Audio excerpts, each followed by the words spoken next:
Hello, everyone, and welcome to Lakeside Fantasy Football, where we don't have the answers, but neither do the experts. My name is Connor, and I'm joined by my two friends, Kyle and Matt. And Hello, There it is. everybody. Hello. We're unmasked. We're no longer like superheroes. They know our identities. Yeah, They can see us. yeah, but we're going to be stopped in public now. Just have no privacy. We made the conscious decision to do this. Yeah, we're gonna Maybe have this is a some mistake. we're gonna have some bad takes, and one of our houses are getting egged. This is gonna be an awesome episode. This is gonna be an amazing episode. We are doing tier list. So we went through and ranked all not every, but our top like 25 players, top 30 players of each position into S, A, B, C, D, and F tier. We then went through and Matt did some formulas, Yeah, did some I had some Excel fun with magic. it. We Yeah. we got our consensus. So I don't know if you have it up, Connor, for the overall rankings. So we did organize, So we did organize it in terms of tiers for our players. Then I just went ahead and just averaged all of our rankings together to make it more easier for you guys to look at. So we're just going to go by position. And then we got the rankings for each of us. So Kyle, Connor, Matt. And then we did the average of those rankings. And then based on the average is our official ranking for the players. And then we also have an ADP column, which is the ADP across all of the leagues. So that's like ESPN, Sleeper, Yahoo, all of those different leagues. So those are all averaged together, and I thought it'd be good to reference back on when we're going through our rankings.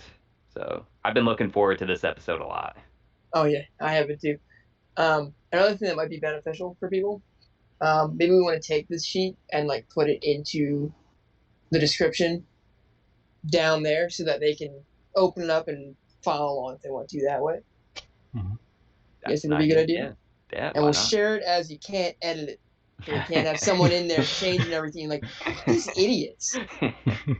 So that's what we'll do. We'll plan on that. We're shooting for a slightly shorter episode. We're trying to go under our hour and a half we've been averaging. But I don't think this is the episode for that. This might not be the episode, but we're gonna try, maybe, unless we're having fun. Let's get into it. Let's do it. All right, what let's position do you want to go for? Do we want to start with the boring ones first, or do we save that for last? Everyone has been dying to find out about who we're ranking in our S tier of kickers. I know. I think we should just start at hot. We should start at hot. I get so many messages on Instagram, YouTube, our Facebook page, which you all should like.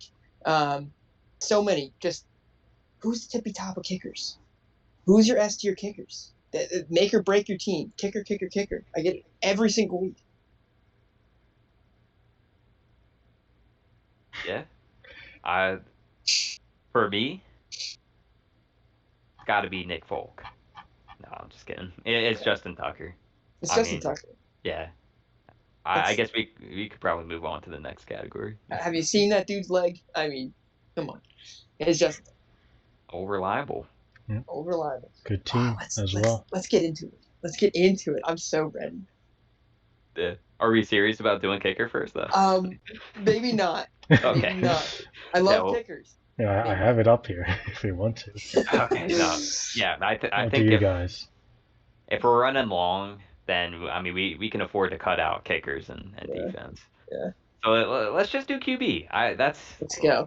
That's where all the sauce is at. All right, it's up in the list is up. All right, we've got a unanimous number 1 ranking of Josh Allen across the board. Yeah, not much question there. That clear. Aligns with the ADP. That's one. I don't see any controversy there. Mm-mm. Our number 2 overall ranking, we've got Patrick Mahomes. Me and Matt are in agreement there. Connor has him at 3. ADP's at 2.3, so he is the second quarterback being taken off the board. Justin Herbert at 3. I have him at 4. Connor has him at 2. Matt, you have him at 4. I don't know. It was Justin Herbert, Patrick Mahomes, Kyler Murray. I mean, they're all very kind of they're very close to me. I can very well see any of these top 5 guys being the number 1 fantasy QB. I can see it. Yeah. Here's the thing, like with these like top like 5 or 6, like we could get into like a heated discussion of like, well, I think Justin Herbert's 4. Connor, you think he's 2? What are you talking about? Like, I don't know, like you can't go wrong, right? This is like top like 6, 7, 8. I don't know. You can't go wrong, right? They're all very, If you're yeah. They're all very close to each other. If you want to take Justin Herbert over like Lamar Jackson or Kyler Murray, like no one's gonna like look at you like you're crazy. Just kind of your preference there. So 4, we've got Kyler Murray. I've got him at 5.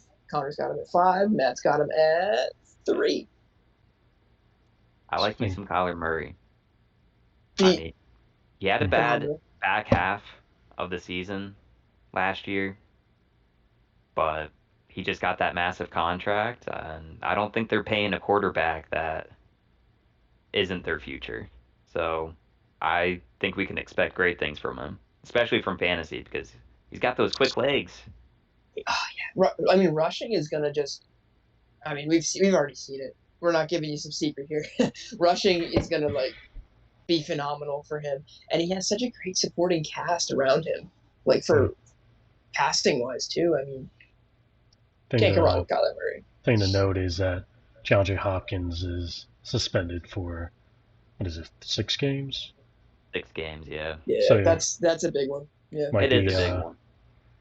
But later in the season that won't matter at all. So yeah, could boost Zach Ertz for the first 6 games. Throw that out there. Zach Ertz, Marquise Brown. Yeah, that's a big addition. Big addition. That's going to be their top option, I think. Yeah, I agree.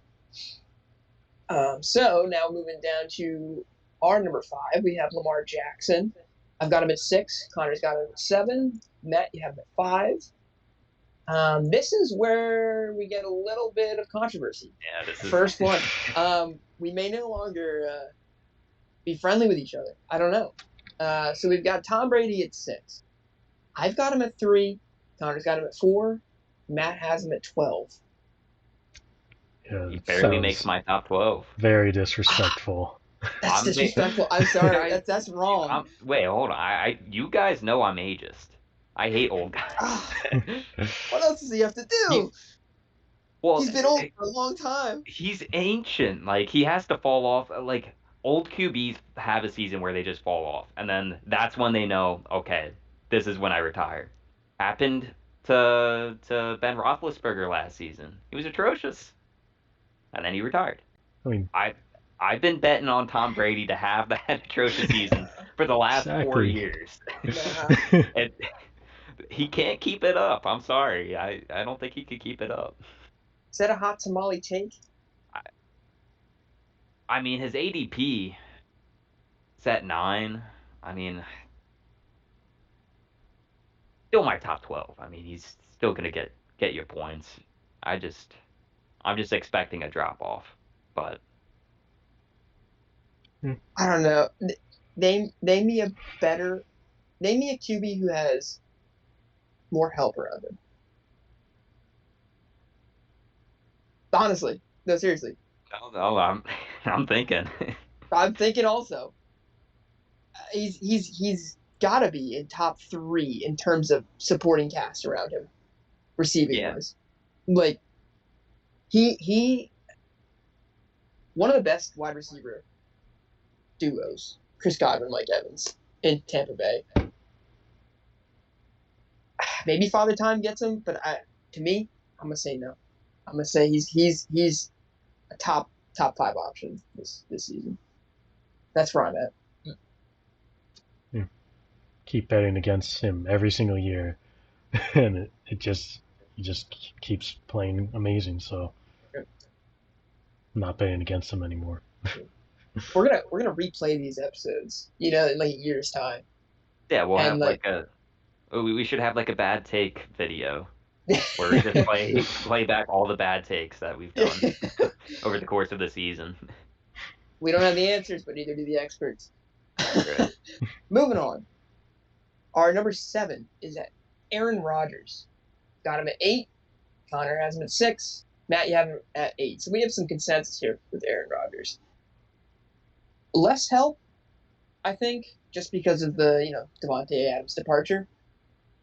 Yeah, It's gonna matter. I don't think it's gonna matter that much. Yeah, I think people were discounting Aaron Rodgers too much for losing Davante Adams. Adams is a phenomenal player, but you could argue that Rodgers has made Davante Adams. And I think he's going to make another receiver this year. I really do. So Rodgers has the talent. I think he's going to be a very reliable fantasy quarterback for your team. I agree. I think that Davante Adams is extremely talented, and I think he's going to do very well with the Raiders.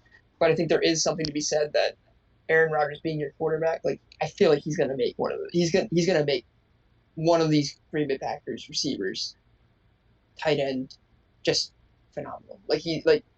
Aaron Rodgers is that good. He's going to elevate someone. Kind of think it's Allen Lazard. We can get into that a little bit later. A lot of options there. Maybe Tanyan, maybe the rookie. I don't know. Be a lot of people. I will mention that Tanyan is hurt. Is he? Okay. Yeah. I think he's coming back too. Yeah. Yeah. So. Yeah, a lot of question marks there. I don't know. Lazard, Amari Rodgers. Yeah. That's a rookie they selected last year. Regardless, Aaron Rodgers, I'm feeling pretty good if I've got him on fantasy this year. He's not going to get you 30-point games, I think, but he's going to get you a solid 19 every week. Yeah. Yep. So we've got 8. We have Jalen Hurts. I've got him at 9. Connor's got him at 8. Matt, you have him at 7. Yeah. Biggest question mark to me is the passing ability, and even without it, he was a top 7 guy last year. He was an awful quarterback, yet he was the best fantasy quarterback for some reason. Go Birds! You see glimpses. That was his first year starting. He could make a leap. No bias, of course. No bias. He can make a leap passing the ball. And honestly, he's a super safe option because even if he doesn't, running the football, he's going to get you so many touchdowns, rushing yards. I'm not worried about taking Jalen Hurts at all. I'd be very happy with that selection. Yeah, I can see that with the addition of A.J. Brown, and I could see it being a stepping up year for him. I think he would definitely be a good value pick. You're trying to go all out, trying to find someone, trying to do more this year. Yeah. I don't know if I worded that well. I know what you're saying. Yeah, I know what you're saying. Jalen Hurts has the potential to be like Lamar Jackson or Kyler Murray, fantasy-wise. For sure. But you're not paying Lamar Jackson and Kyler Murray price for him. So, yeah. like you said, Connor, I think it could be a very good value pick. He is actually, ADP's agreeing with us here at 8. ADP has him at 7.8, which is 8. So yeah, I think I'm thinking good things for Jalen Hurts. Better than last season. I think there has to be some improvement from last season. So just with the supporting cast around him, the addition of A.J. Brown, and they hate Miles Sanders, so I can see him getting a lot of rushing yards again. Yeah, 9, we have Dak Prescott. I've got him at 10. Connor's got him at 10. Matt, you have him at 6. I mean, I got some question marks for you guys. Like, honestly, this guy throws like 400 yards. He gets rushing yards. I mean, he's throwing TDs. I think he's a fantasy stud if he's healthy. Look, I agree with you. I do agree with you. I think these top 10 QBs, it was really tough for me, honestly, to differentiate them. Like, I could totally see Dak Prescott having a better year than like Jalen Hurts. I could see that. I mean, we've seen it time and time again where he just had fantastic fantasy seasons and he's a good quarterback. He is just a good quarterback. You got him pretty high though, Matt, at 6. I have him his above. ADP's at 7.3. Yeah, I've got him above Rodgers. I got him above Hurts. Interesting. Tom Brady, obviously. Yeah, I just think as long as he stays healthy, I'm expecting good things from him. Yeah, I think he's got a good cast around him too. Even he's losing Amari Cooper, but I think Michael Gallup is very talented as a second wide receiver, and CeeDee Lamb was phenomenal. And who's that other guy? Jaden Tolbert. Is some Cowboys rookie that people are really excited about. Yeah, I think Gallup is going to be hurt for the first couple games. I don't know. Yeah. I think he's injured or something. But they also have Dalton Schultz. Yeah. I'm not worried about that offense at all. I think they're going to do very well. It's going to be a top 7 offense, I think. Yeah. And hey, go watch the last episode, Draft Strategies. This is why I'm saying you wait on QB. We're down to 10, and I've got them close. Like, it was hard for me to differentiate these quarterbacks. Yeah, there's a lot of value. I'm not going to, like we talked about with the last episode, I'm not going to be spending a high draft pick on Josh Allen or Patrick Mahomes because there's just so much value in the later rounds for QB.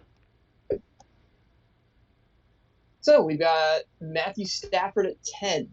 I've got him at 7. Connor, you have him at 12, and Matt, you have him at 10. So I've got him a little bit higher than you guys.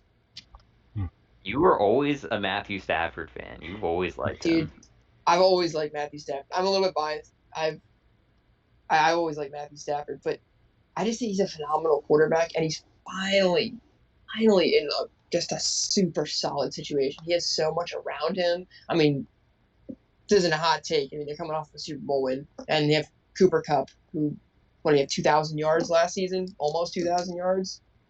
I just think Stafford, his talent level is so high, and I think it's always been so high. It's just he's being undervalued based on being on the Lions for how many years. Yeah, he's an example of those fantasies that people have of like, oh, what if DeAndre Hopkins was on the Packers with Aaron Rodgers? This was literally a fantasy scenario for him, and it actually turned out to how people would imagine. It's like Matthew Stafford, people have always said was a good quarterback. He's just on the Lions. If he was on a better team, he'd be a top quarterback. And now he's on a better team, and it actually panned out that way. Like, I'm very happy for him. I am too. That's how I view him. I really do.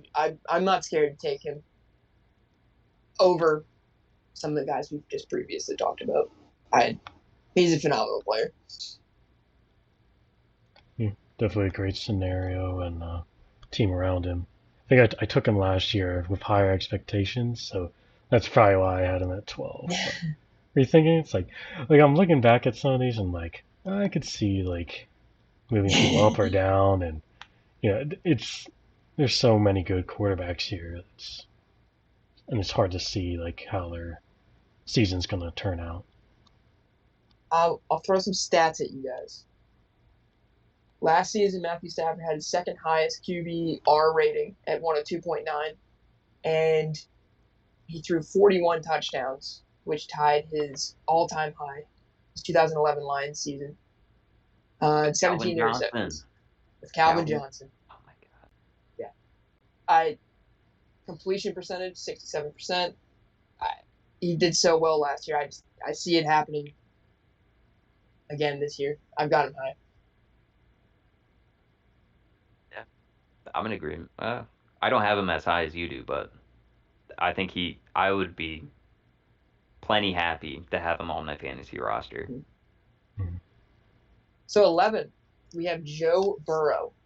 I've got him at 11. Connor, you have him at 9, and Matt, you have him at 11. See, this one's interesting because ADP has him at 6, and we've got him lower. Are you a couple of Bengals haters? We might be, honestly. I mean, he's got Jamar Chase and T. Higgins and Tyler Boyd and Joe Mixon. Yeah, and they were just in the Super Bowl. Yeah. I don't know.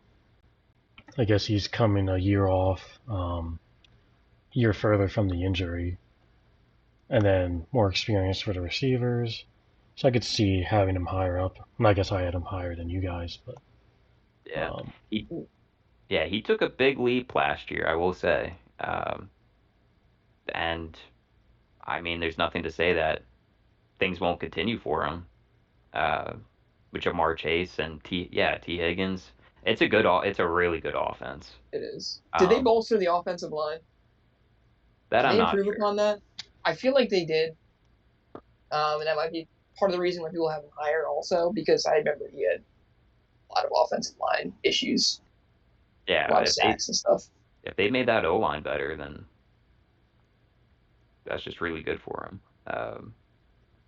It would be helpful to have like a O-line rankings list. We gotta hit up Madden. They've got everything. Madden? We gotta hit up Madden. Yeah, we gotta see what their offensive line rankings those are really accurate. No. Those are the most accurate. Have you guys seen any number 1? Have you seen any recent rankings from Madden? Mm-hmm. Yeah. You have? A little bit, yeah. What was the one that just made no sense? I forget. There's a couple that was just like, what? Yeah, I think this happens every year though. Where it's like Madden rankings, ratings, and then players are like, this is true. No way. They have Devontae Adams 99. I'm looking at it. Yeah, I'm alright with that. Cooper Kupp 98. Travis Kelce 98. George Kittle 97. We do a Madden. We should do a Madden overall episode. That'd be fun. That would be fun. Yeah. That could be a bonus episode. Yeah. Whose O-line are we looking for? Bengals? The Bengals. It is. I did see a few things about it being improved. I'm not sure if they did that from the draft. I'm not a Bengals fan, so I haven't watched that closely. But I think there's some hype about their offensive line being improved and that really opening their offense up. Yeah, PFF has their O-line ranked as number 8. So there we go. Joe Burrow, priced a little too high for me, just based on some of these other guys. But I mean, I can see it as top 10 guy, even top 5 guy. I can see it. I think there's high upside with Joe Burrow. Yeah, you have to buy into Joe Burrow though. You have to be like this is Joe Burrow's year, and you got it because it's going to be more of a pricey guy you're going to get. Mm-hmm. So 12, we have Russell Wilson. I've got him at 15. Connor, you got him at 11. Matt, you have him at 9. So we have a little bit of disparity here. Are we? And ADP has him at 10.3. So. Are you not a Broncos offense believer, Kyle? Honestly, Russell Wilson is now finally. He's now finally getting an O-line after his entire career of not having an O-line. I think he's getting an O-line, but I think he's taking a big step back in terms of receiving talent. Everyone hypes up Courtland Sutton and Jerry Jeudy every single year, and I have yet to see any statistics to really back that up. Could just be QB situation, but could be. That's the thing, yeah. I don't know. It could be. It's a risk. I don't see. I don't know. Russell Wilson's a good player. That new situation just kind of makes me a little. They've got 2 running backs to feed. They have Javonte Williams and Melvin Gordon. Not saying Courtland Sutton and Jerry Jeudy aren't good players. I don't know. That's a big step back from DK Metcalf and Tyler Lockett, in my opinion. Yeah. In my opinion, I think he's stepping into a better situation. Oh, really? Yeah, really. we gotta get the spice. We gotta get the viewers here. Yeah, I don't like. Yeah, he doesn't have as good of receivers as before, but I think with an improved O line, and I think that just goes a long way. He's had like less than 1 second to throw the ball away, and he's a very good quarterback. So if you give him more time, I think he's going to put the ball in people's hands consistently, and he's always a running threat, which is really good for fantasy. I don't know. I always like Russell Wilson. He's always a guy that I target in drafts. So you take Russell Wilson over Joe Burrow and Matthew Stafford? Yes, I would. Yeah. Purely, I mean, Russell is more of a threat with running. And he's done so well with the Seahawks, fantasy-wise. And I think it's a little bit better situation for him. So I don't think he's a downgrade at all.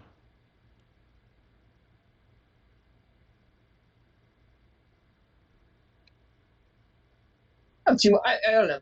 I don't have too much to say. See Connor thinking over there. Yeah, he's thinking. He's got his thinking cap on. Yeah. Yeah. I was like, would I take Russell Wilson? I think if like QBs start going and he's hanging around, I'd take him. Because, he has the talent and everything. For sure. I think it's just like new situation. You don't know what the receivers are going to be like. Like that's the biggest question for me. But yeah, if I'm going late on QB, I'm taking Russell Wilson. Could be an upgrade on this is now we're going to tight end. This could be an upgrade on Noah Fant also. Mm-hmm. Noah Fant on the Seahawks. Oh, did he move to the Seahawks? He was part of the trade. Yeah. Oh, never mind. Yeah. Never mind. We're all learning together. I will add that the Seahawks on PFF, they're ranked 32. Their O-line. Oh. I believe it. He was running for his life always. Russell Wilson is the only QB inside of our top 13 who's in a new situation. Like an entirely new situation that we have not seen before. So there's a little bit of in my view, there's a little bit of risk there, but I understand the improved offensive line argument. Could go either way. Personally, just for safety, I would look other ways. But that's just me. I could see taking him and a high potential QB later on. Like maybe like Trey Lance or who else? Like Tua or Zach Wilson. See, I bet you he won't even be available that late. That's just my hunch. I'm looking at the ADP has him at the 10.3 of QB being taken, and I mean that's before Aaron Rodgers. Yeah, I guess like a second QB would be like one of those high potential QBs. Yeah, I mean I'm buying him at his ADP. I mean I have him ranked higher than what ADP does, but yeah, for you guys it seems like you're waiting. Yeah. All right, let's go. Let's go. We're almost done. This is our last QB, and we're moving on to running back. What are we at? Like 45 minutes? Something like that. No, I mean we 15 minutes. 15 minutes. Okay. We've been recording 15 minutes. I'm lying. Okay. I was like, really? That's it? All right. 30 minutes. Holy crap! All right, let's get it. Let's go. Derek Carr. We have him at 13. I've got him at 12. Connor's at 13. Matt's at 13. Derek Carr. I think he's gonna be solid. He's got Devontae Adams. If anything, he's gonna have a better year than years of late, and years of late haven't been that bad. Yeah. Good quarterback, improved situation. So there you go. Solid pick. We're now moving on to running back.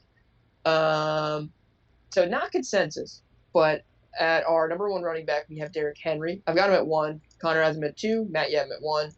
I thought this was interesting because people are drafting him at the number 4 spot. That's what ADP is. Yeah, I've been doing a lot of mock drafts lately, and I've noticed that like he's been getting taken like later than I would take him. Like I would take him in the first 3 picks, like locked and loaded. I mean, I am at 1, so yeah, it tells you what I think. I think like injury, like coming off the injury from last year, worse situation because AJ Brown's gone, and that hampers their passing attack. So sure. Defense are gonna like focus on Derrick Henry now, like he's gonna take that spot of that top receiver. So I could see people, and like myself, like not seeing as good of a year this year. I think Jonathan Taylor is maybe a more safe pick for your first overall. That's why I have him number 1. Jonathan Taylor is definitely the safe pick. Yeah, I agree. If you're not a risky type of player, I mean, you should do Jonathan Taylor with your first pick. There is some injury risk with Derrick Henry, but I think the ceiling's higher. The ceiling is definitely higher, I think. Jonathan Taylor, I mean, he's great, but he's not doing what Derrick Henry did last season. Like that, he's a freak of nature, and if he's healthy and he's rolling, he's getting you 30 to 40 fantasy points per game. It's a nice ride. Mm-hmm. Now, what's interesting to me is we have Jonathan Taylor at 2. I've got him at 2. Matt, you have him at 2. Connor has him at 1. We are in agreement at Christian McCaffrey at 3. Now, this is interesting to me because the ADP is 2.5, and a lot of mock drafts. I mean, you see Derrick Henry's at 4, so people are usually, according to ADP, taking Christian McCaffrey over Derrick Henry, and I think there's more of a question mark with Christian McCaffrey than Derrick Henry. I mean, in terms of injury history. I mean, Christian McCaffrey hasn't played in like 2 years practically. I mean, he was playing a little bit, but if he's healthy, I mean, he is the best fantasy player.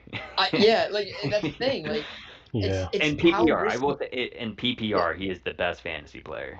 These are PPR rankings, by the way. I don't know if we mentioned that, but and I agree with you. It's just how risky of a player are you? You know what I mean? Like that's the thing. Risky. Like, are you willing to roll the dice, Christian McCaffrey? If the guy with the number 1 pick doesn't have the kahunas to draft Christian McCaffrey, then I mean, I think you should take a risk on that. Yeah. I mean, technically, we've all got him at 3. Like every running back is like an injury risk. You know, it's just who's it going to be this year? I mean, there's repeat offenders like McCaffrey or Dalvin Cook and stuff like that. But I will say we're not quite at Dalvin Cook, but you saying his name makes me think that he has one of the best handcuff situations in the entire. I think he does have the best handcuff situation in the entire league. Like I had Dalvin Cook and Alexander Madison last year, and it worked out so well. Like it almost didn't matter. Like I would plug in whoever was going to be the starter, and points were coming my way. Like it was a very nice situation to have him handcuffed. So at 4 though, we have Austin Eckler.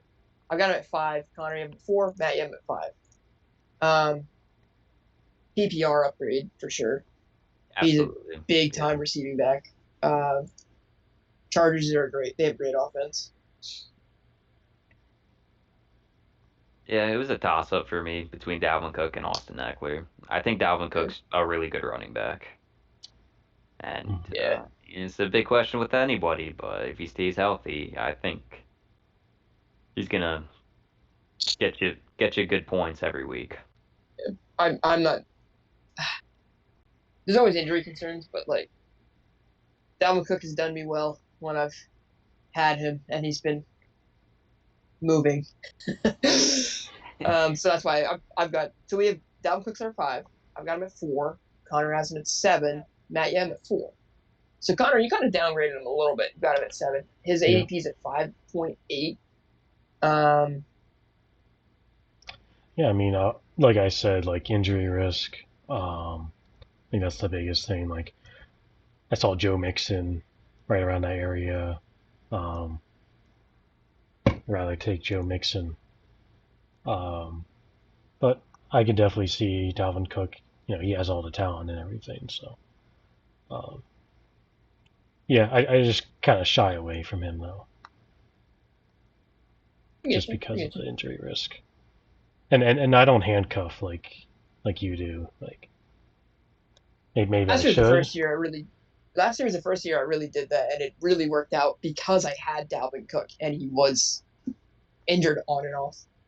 I think Madison's definitely the most valuable handcuff to have in the league. There's some running backs that you just don't really handcuff because, like, even if they do get hurt, I mean, like with Derrick Henry, like, there was no one in that backfield that really picked up where he left off. Yeah. It's like, and it worked out so awesome because no matter who was playing, so which one was the starter, they were the starter. Like, they were getting 20 carries. So if Dalvin Cook was playing, Alexander Madison would get like a few carries, a few targets, but not really. If obviously Dalvin Cook was out and Alexander Madison was the starter, they did not go committee. They went, all right, Alexander Madison, here's 20 carries. Like it just worked out very nice. That's a perfect handcuff situation. We'll say they do have a new head coach situation. Okay, so maybe they'll lean more towards committee in the future. They could change things up, but I don't know. I expect great things from Dalvin Cook. All right, so we've got Joe Mixon at 6. ADP has him at 7.8. I've got him at 7. Connor, you have him at 5, and Matt, you have him at 7. It's Joe Mixon. Safe pick. He'll be good. He'll be safe. Definitely He's safe. young. It's very safe. That's why I like him. Yeah. You seem to be a safer player, Connor. I like my running back safe. You know. Yeah. Okay. I might take a shot at wide receiver. Yeah, you get a little loose with the wide receivers. Mm-hmm. I like it. So you got. Oh, go ahead, Matt. Go ahead. I was just gonna say I'm a high risk player. I like getting those gambly players. I would be someone who gambles on Derrick Henry with the number 1 overall pick, and I'll be someone who gambles with Christian McCaffrey with a high pick too. I'm in agreement with you. I am.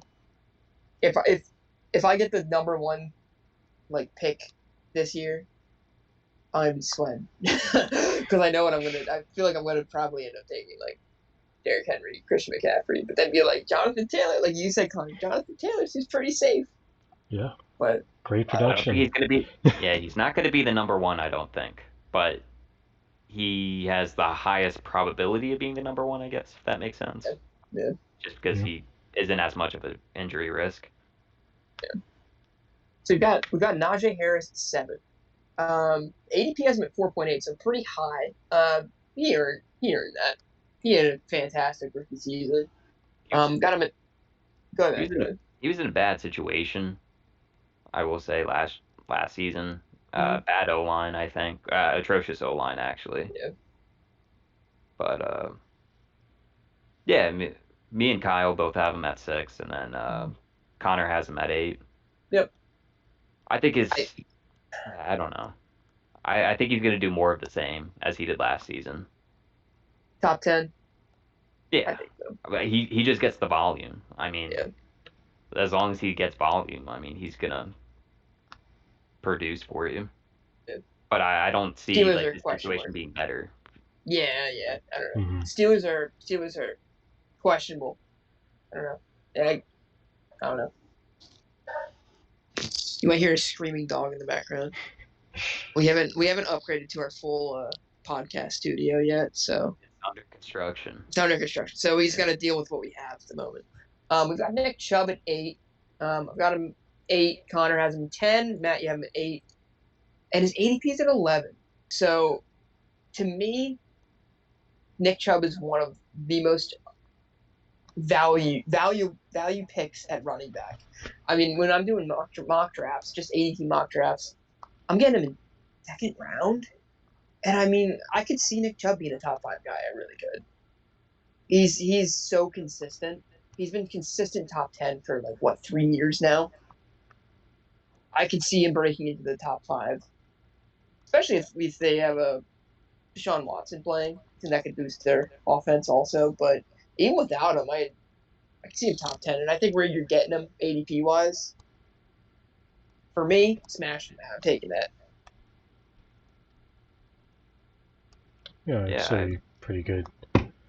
For where the ADP is, that's a great selection. I guess it's all just situation. Who knows about Deshaun Watson? Without him, it's quarterback situations. Pretty questionable. And then losing some wide receiver talent. So yeah, I mean, Nick Chubb's definitely one of those top 5 guys talent-wise, but I don't like the situation. Yeah. Yeah, that's fair. I think Nick Chubb's one of those safe picks, like Joe Mixon. I think he's definitely might be the safest pick in the second round in terms of ADP. Yeah, I think even with trash QB play, I still think he's gonna be top 10. That's just where I'm at with him. And he has the second most valuable cuff. It actually might be the most valuable with Kareem Hunt. A very good point. So if you're getting Nick Chubb, I mean, I would aim for Kareem Hunt, absolutely. For sure. So this is an interesting one. At 10, wait. Oh, this changed. This might have changed. So technically at 9. You see how it changed on our sheet here? Yeah. Flip flops because I was changed. So at 9 we have Alvin Kamara. No. 9 is Aaron Jones. Is it? Oh, it just didn't. I forgot. I see it. Yeah. I see it. Okay, I see it. Yeah. So 9 we have Aaron Jones. I've got him 12. Connor has him at 6. Matt, you have him at 9. Got him at 9. So Connor, you have him pretty high. I'm a little bit more down on him. Matt, you're kind of not in the middle of us, but I love him. But yeah. Actually, you are in the middle of it. Exactly the middle. Yeah, I am. So I'm personally, I had Aaron Jones two years ago, and it was a fantastic season for him.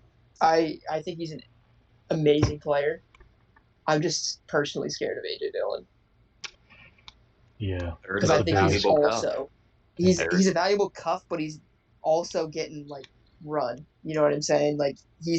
It's not like Aaron Jones or AJ Dillon. It's like Aaron Jones and AJ Dillon, and AJ Dillon showed some goods last season for sure. So it makes me a little nervous. With Davante Adams out, I think the biggest beneficiary from all those targets left on the table, I think Aaron Jones is going to pick up a lot of those targets. These are PPR rankings, and Aaron Jones is a perfect PPR running back, I think. I think he's going to catch a lot of passes. He's going to be very involved in the offense. Both of A.J. Dillon and Aaron Jones are both going to be very involved. But I think we might even see an upgrade this season for Aaron Jones. Yeah. I could see an uptick in his usage based on the idea that they're moving on to AJ Dillon. You know what I'm saying? If they don't plan on re-signing, I don't even know what his contract. I have no idea what Aaron Jones' contract is like. But if they see they're not going to extend him, they might actually start using him more. Do you know what I'm saying?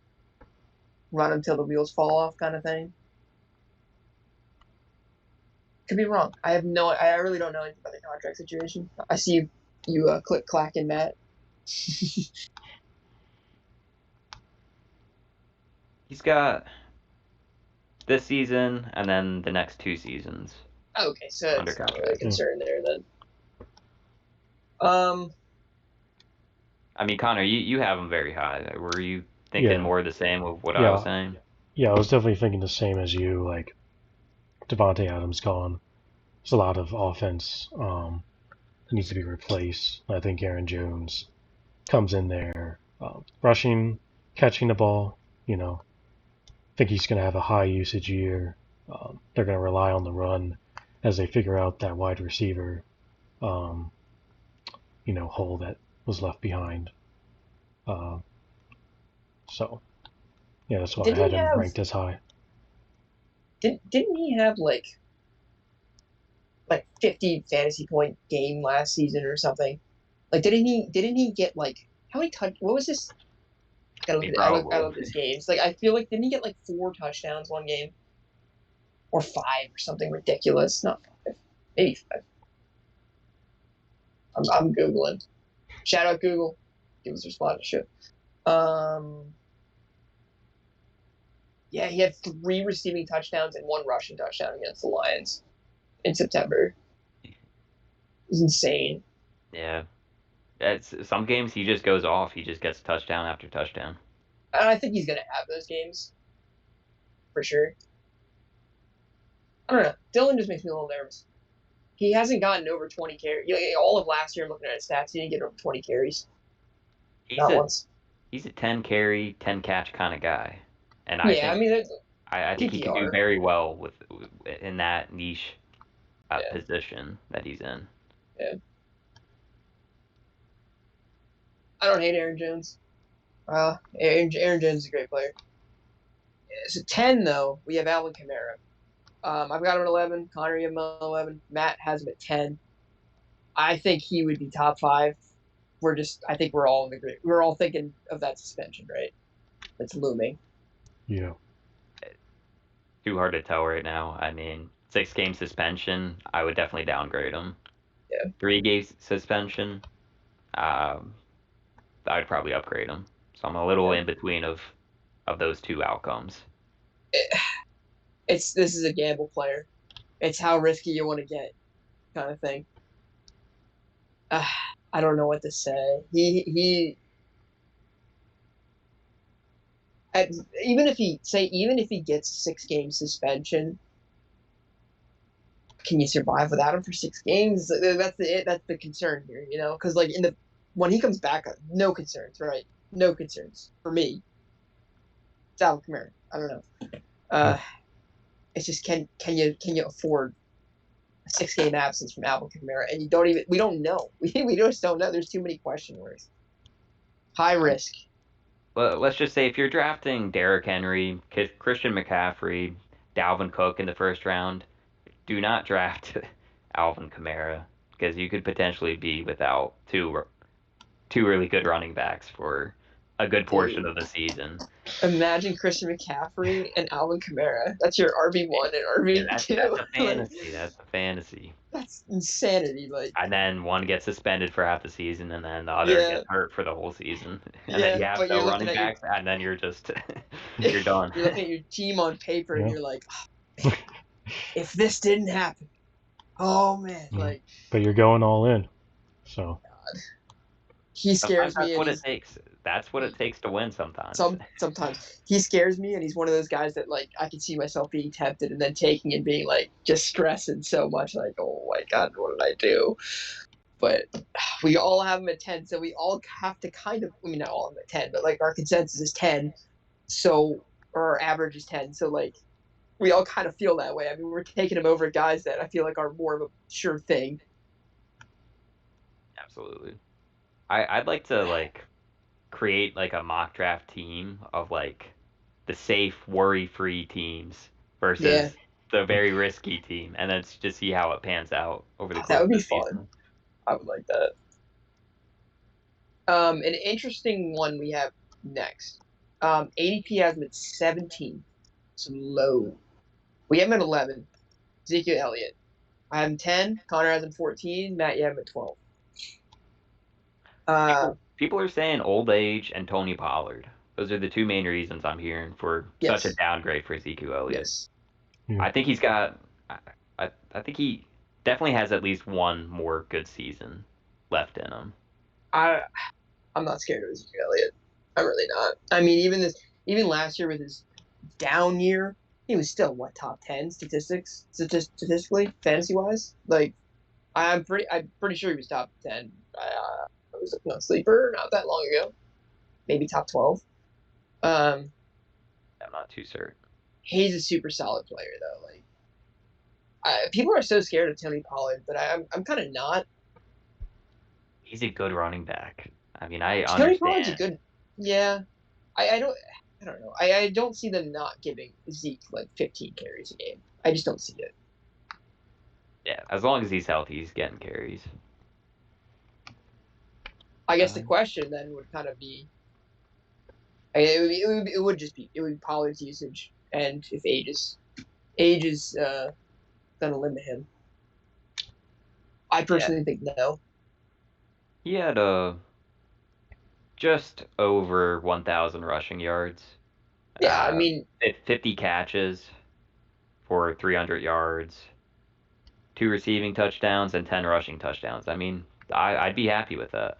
That's a solid season, and I mean I feel like everyone was sounding the alarm like Zeke Elliott, like they're so out on him. Like, didn't he have like a stretch of games where he wasn't performing that well? Because I feel like people were sounding the alarms on Zeke Elliott. Yeah, there was a stretch. Yeah.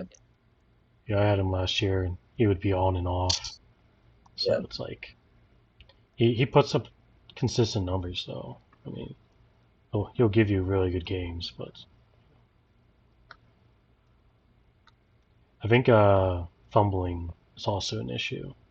I kind of remember that fumble. He only won fumble last year. Oh. Sure. Yeah, he fixed it last year. Yeah. But when you said that, I was like, yeah, I think that had to have been a concern a year previous because Well, yeah, in 2020 he had 6 fumbles. That's what. Okay. Yeah. No, I'm not. I don't know. I'm not scared of him. Yeah, I'm not avoiding him. I think I'm slightly seeking him out just based on his ADP this year. I think he's an excellent value pick. Yeah. This next one's interesting with DeAndre Swift. It is. We're all kind of have him at the same rankings. Kyle's 13, Connor's 12, and then I'm 11.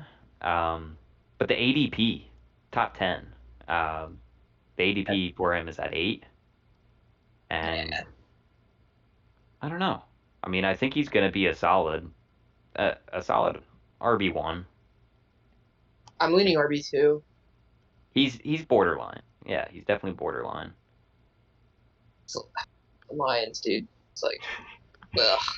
I don't want to buy into that offense. I don't know. He's a talented player, but I feel like he's getting hyped a little bit too much. Statistically, he was top 20 last year. I'm pretty sure. Yeah, I think. See him at 19. Yeah, so like this, I feel like this happens every year. Like, there's always the handful of guys that their ADPs skyrocket based on people having a hunch that like this is the year they take a jump, take a step up, kind of thing. And to me, that feels a little too risky to me. I completely understand like people thinking that like players are going to develop, the offense is better, but like sometimes the jump from that to where they're then being drafted is like it's almost like it's assumed that this is going to happen, kind of thing. Do you know is that what you guys kind of think? You know what I'm trying to say? Yeah, like over prioritizing potential over, because like got Ezekiel Elliott there, and like talents there, situations there. I think people really like his DeAndre Swift's potential. You know? People buy into potential is what I've noticed. Like the first year that like Cam Akers was in the league, I mean he was going so high, like 5th round high. That didn't pan out, but people pay, and I mean, I obviously you think you are getting a value pick. It's just risky. Hype. You gotta watch hype. People hype stuff up. I think there's risk with this player. He doesn't really have the history to back up his ADP right now. He's getting drafted ahead of players like Aaron Jones, Nick Chubb. Those are 2 players that 10 times out of 10, I'm selecting them. Yeah. DeAndre For Swift. sure. But yeah, it seems like we're not going blindfold, doing a trust fall with this pick, like everyone else seems to be. Yeah. Next one, this is gonna be fun. We've got Saquon, 13, ADP 13.8. So we're right in line with the ADP. However, there's large disparity between where we're ranking them. I've got him at 9. Connor has him at 21, and Matt has him at 13. So I'm high on Saquon. Connor's not so high on Saquon. In between. That's in between. Yeah, I'm in between. Saquon is one of those, like, remember last episode, go watch it. We did value, situation, talent. This is talent. Yep. Anti-situation. Just everything's yuck, but it's just talent. There's injury concerns. It's the Giants. We've already established how we feel about the Giants. It's the Giants. But it's Saquon. Like, I mean, I see a bounce back year. I see him being fed. There being a bounce back year. This is a risky play. Don't quote me on it. But I'm pretty high on Saquon. It's definitely within the realm of possibility for him to have his bounce back year this year. Though I'm not comfortable using a high second round pick on him. I think I am, honestly. That to me is a little too risky. I mean, I'd rather pick Christian McCaffrey with the number 1. But I don't know, Connor. You're definitely not high on him. It seems like. No. You're saying get me the heck away from this guy. Yeah, situation terrible, injury risk. I don't know. I think he relies too much on big plays and everything. Like when you look at yards per carry without his big plays, it's horrendous. Well, he's always trying to make a big play happen. He'll cut back 5 yards trying to gain. and gain, but then he'll just get tackled. But yeah, I mean. Yeah, I'd rather have a guy just take the yards, but he's gonna be more on the safe side. He's like the guy you watch and you're just like the entire game you're like, why do you only have 4 points? And then it's like, oh, he's got 15. Stressful. It's gonna be a stressful ride. Up and down player, and then also injury risk. He's injury prone. So. I'm looking at his stats. Fun. They weren't great last season. So, no, yeah. So, yeah, I mean, that his first year in the league obviously was phenomenal. He was like a top 5 running back.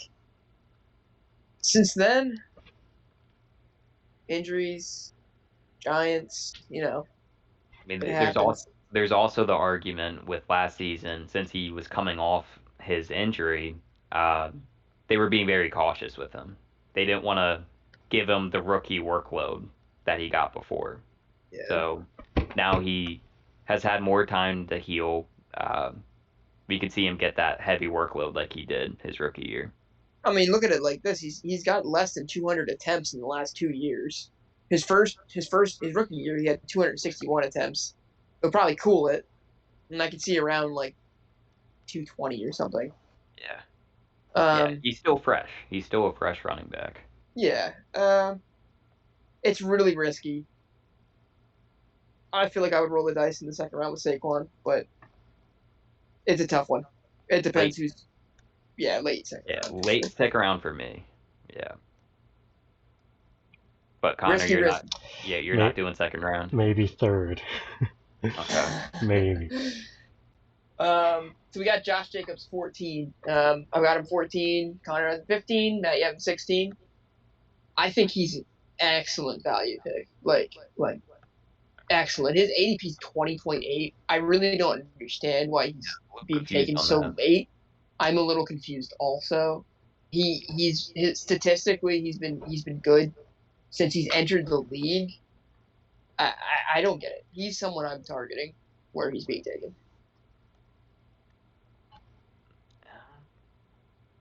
He didn't get 1,000 rushing yards last season.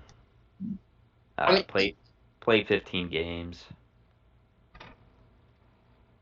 54 receptions, 350 yards.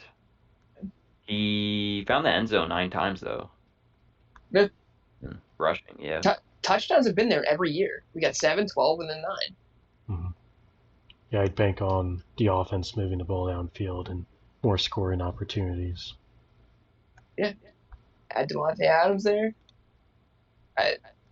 He's young. I don't know. I don't see why he's falling. Neither do I, to be honest. So much. To us, it seems like this is a major value pick. Yeah, I mean, maybe people are concerned about Kenyon Drake. I'm not, really. I'm looking, he's a receiving back. But I'm not worried about it. I don't see them doing a committee.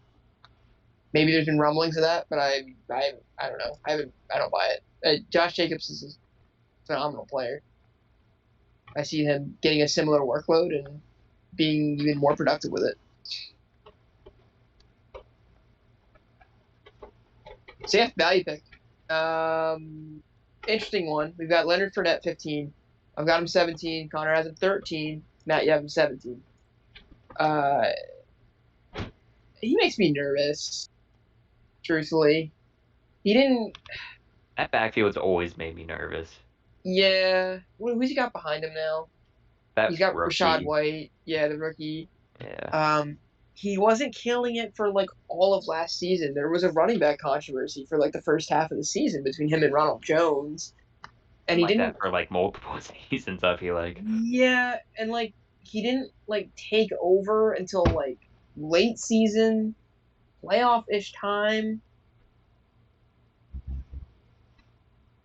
He's one of those dudes. He could put up numbers, but he makes me nervous.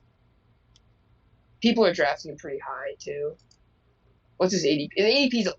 That's to me too high. But to each their own. Yeah, obviously great situation there.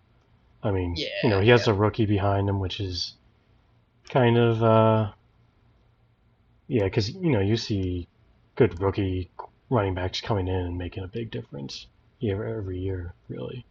Just which ones. And there was the whole thing with his weight and I don't know how much you trust all the noise and everything, but I think he'll have a good year. Yeah, I'm not overreacting on that news. He is in a really good situation, especially if he is going to be the guy in that backfield.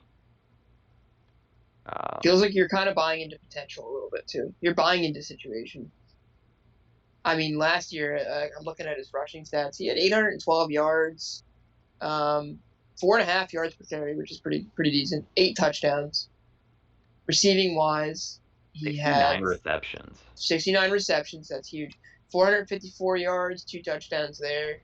So 10 touchdown season, all-purpose yards over 1,000, and that was without him. That was with the whole running back committee thing going on, bouncing between him and Ronald Jones. I could see it, but also not where his ADP is for me. It makes me too nervous with Rashad White there.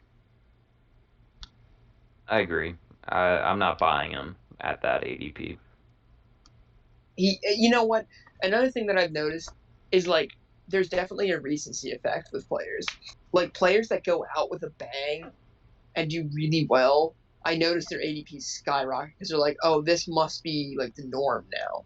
You know what I mean? There's always those couple players where it's fantasy playoff time or second half of the season, a 3 or 4 game stretch where they do really well, and then the season ends, and people are oh yeah, they were killing it. They're gonna that's the bar now. That's where they're at. when like maybe not. I mean, I'm looking at Fournette's last like 5 games, right? We've got versus the Rams. We've got 51 yards and 2 touchdowns. So we love the 2 touchdowns. Receiving wise, we got 56 yards. So there's over 100 yards, 2 touchdowns. That's his most recent game. Then I'm looking against the Saints. We've got 34 rushing yards and 33 receiving yards. So like, Bills 113 yards, touchdown, and 19 receiving yards. He's getting so many. Like to end the year, he's getting so many touchdowns in a row. Looking at the Falcons game, he has a touchdown. Colts game, he had 3 touchdowns, a 4 touchdown game. So like he's producing so many touchdowns at the very end of the last season. So people are buying into that potential, and that's the bar. I guess my philosophy would be like, cool it, That's where I'm at. Cool it. But maybe I'm wrong. Yeah, I'm right where you are, Kyle. I'm just gonna. I don't really want to touch this player, if I'm being honest. I just want to sit back and just see how it plays out.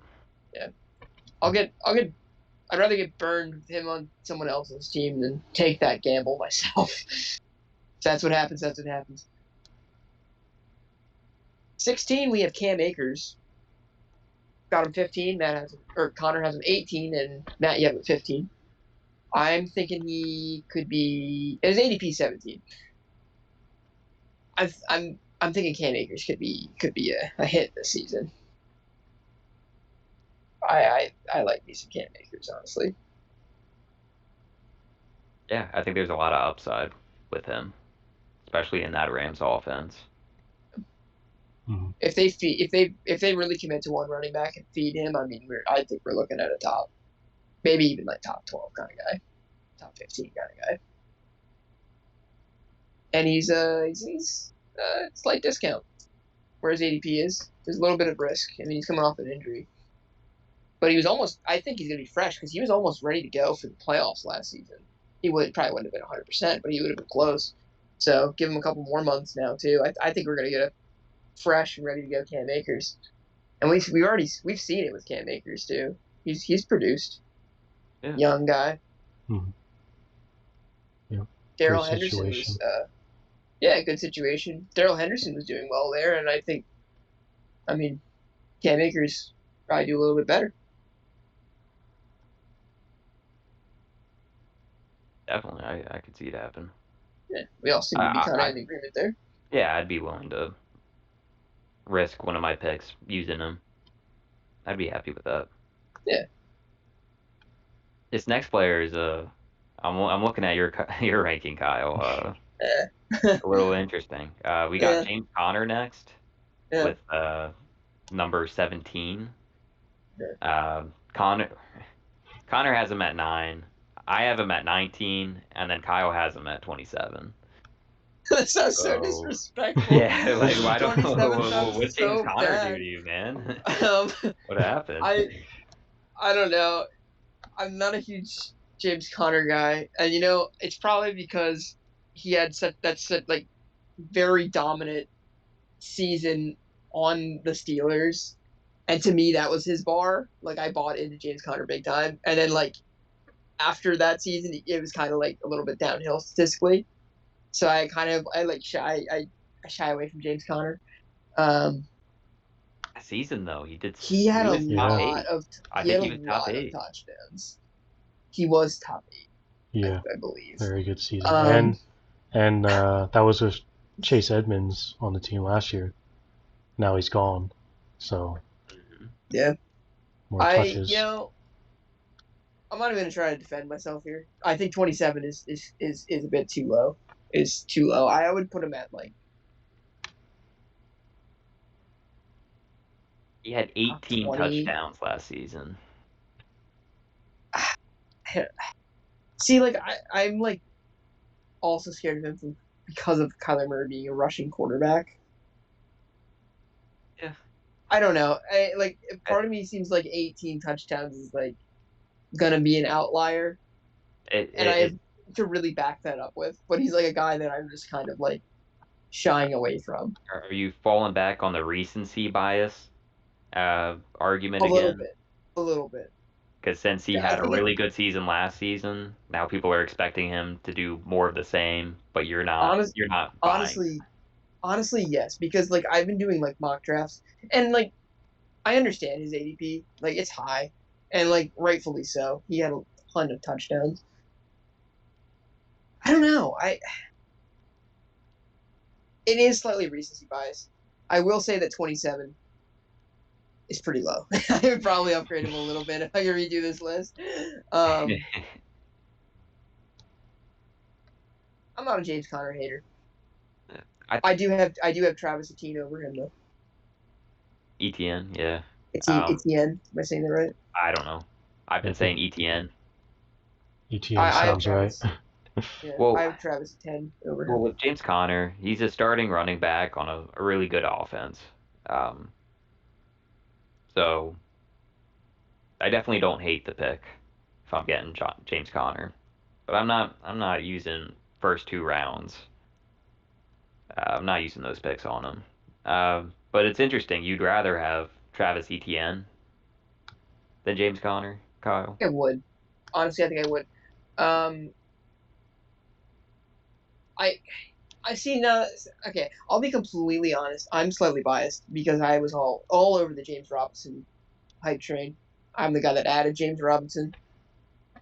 They like workhorse running backs, and Etienne on paper is a better running back than James Robinson was coming into the league. I think he's gonna get so much volume, especially in like passing game too, that I want to buy into that. I really do. I don't hate James Conner. I don't want to go on record saying I hate James Conner. No, that's what it sounds like. I Yeah. sense a little bit of regression, but like, who knows, right? I mean, statistically, that's a lot of touchdowns. Like, it's a lot of touchdowns. Yeah. Right. I mean, but he was kind of like fantasy wise. I mean, you can't really complain with a touchdown production, but like rushing wise, he's only at 752 yards. Well, that's the thing. Anytime they were at the 1 yard line, they just gave him the ball. Yeah. It wasn't even a question. It was just like, all right, we're at the 1 yard line. Time to get James Conner a touchdown.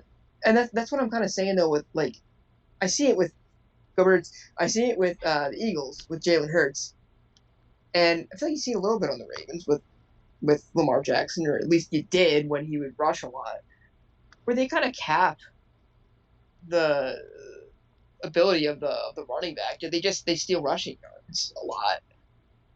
And I mean, if this touchdown production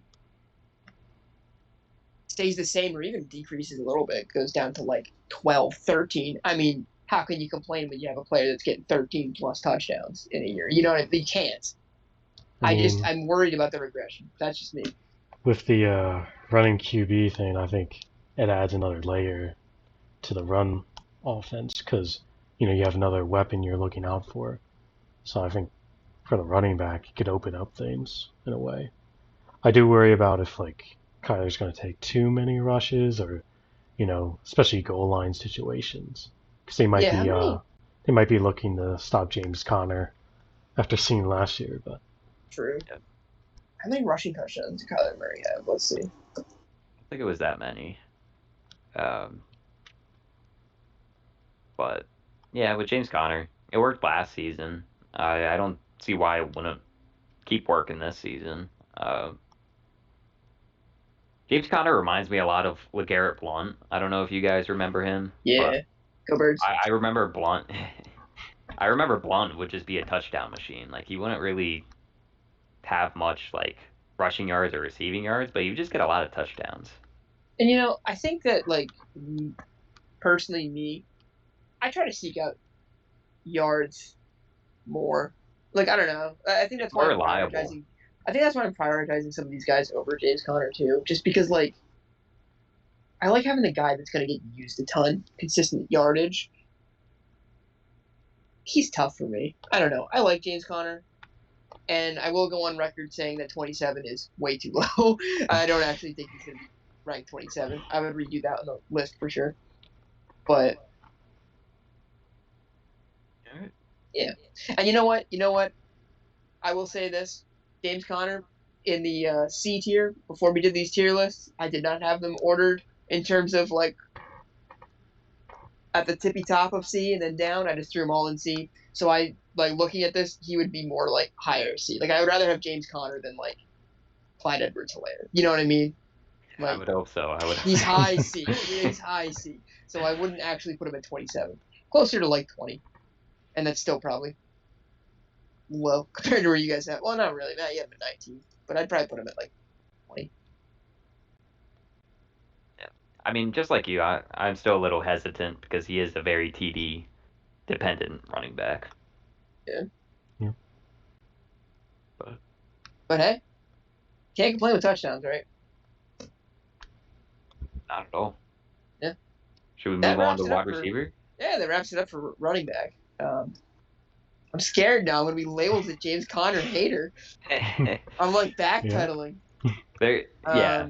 Let's just say there are a lot of other running backs that we didn't include on these rankings. I mean, we'll talk about them throughout the season, but we're already at an hour and a half. I think we're at an hour. All right, rapid fire. Let's do 25 minutes. Boom, boom, boom, boom, boom. Get him done. Well, this is the end of it. I feel like. Yeah, wide receiver. Then I mean, tight end. We're gonna zip by. Yeah. And then we might spend an hour on kicker. Yeah, I mean that's very controversial. It's another episode. Yeah, separate episode for kicker. Yeah. So, unanimous number 1. Oh. You all guessed it at home, Cooper Kupp. Don't see anything changing. Maybe a slight regression in terms of yards just because of how ridiculous that last season was, but like, he's one. He has to be one. Yeah, I mean, yeah, I'm seeing regression. No way he does that 2 years in a row, but still, yeah, you have to rank him number 1 after last season. Craziness. Amazing season. 2, we have it almost unanimous. We have Justin Jefferson. I have him at 2. Connor has him at 2. Matt, you have him at 3. Interesting. We have Devontae Adams at 3. Sorry, I'm rolling quickly, but I see I have Devontae Adams at 4. Connor, you have him at 4, but Matt, you have him at 2. So I wanted to talk about this Justin Jefferson thing. So you would rather take Devontae Adams over Justin Jefferson at 2? I'm a high risk player. Justin Jefferson's definitely the safer pick, I would say. He's always been consistent, game in and game out. Devontae Adams, it's Devontae Adams, man. I mean, I'm betting on the talent there. It's definitely more of a question mark, but the talent, I just think he's going to do very well in that Raiders offense. He's not going to be Green Bay level good, but I don't think he needs to be. I love me some Devontae Adams. I see his situation being a slight downgrade, obviously, with the Raiders. I feel like we've talked about the Packers so much. Mm-hmm. We talk about Devontae Adams so much. But it pains me to talk about Justin Jefferson, number 2. Go Birds. Jalen Reagor, where's he? He was supposed to be number 2, and we're looking at Justin Jefferson at number 2. You guys suck at drafting. Let me tell you. Especially wide receivers. Yeah, right. Wide receivers. It's so painful saying Justin Jefferson at 2, locked and loaded, take him for sure. Go Birds. Like, painful. Yeah, I can see Devontae Adams being I can see him being a top 5 guy, and I see safety with Devontae Adams. I mean, it is a new situation, but Derek Carr's be a quarterback. I think with Devontae Adams, I also see injury risk. It seems like usually he misses a few games every year. It's like, I don't know. Definitely Justin Jefferson with less risky. Yeah. So. Yeah, definitely. Next one's interesting. We've got Jamar Chase at 4. ADP has him at 3.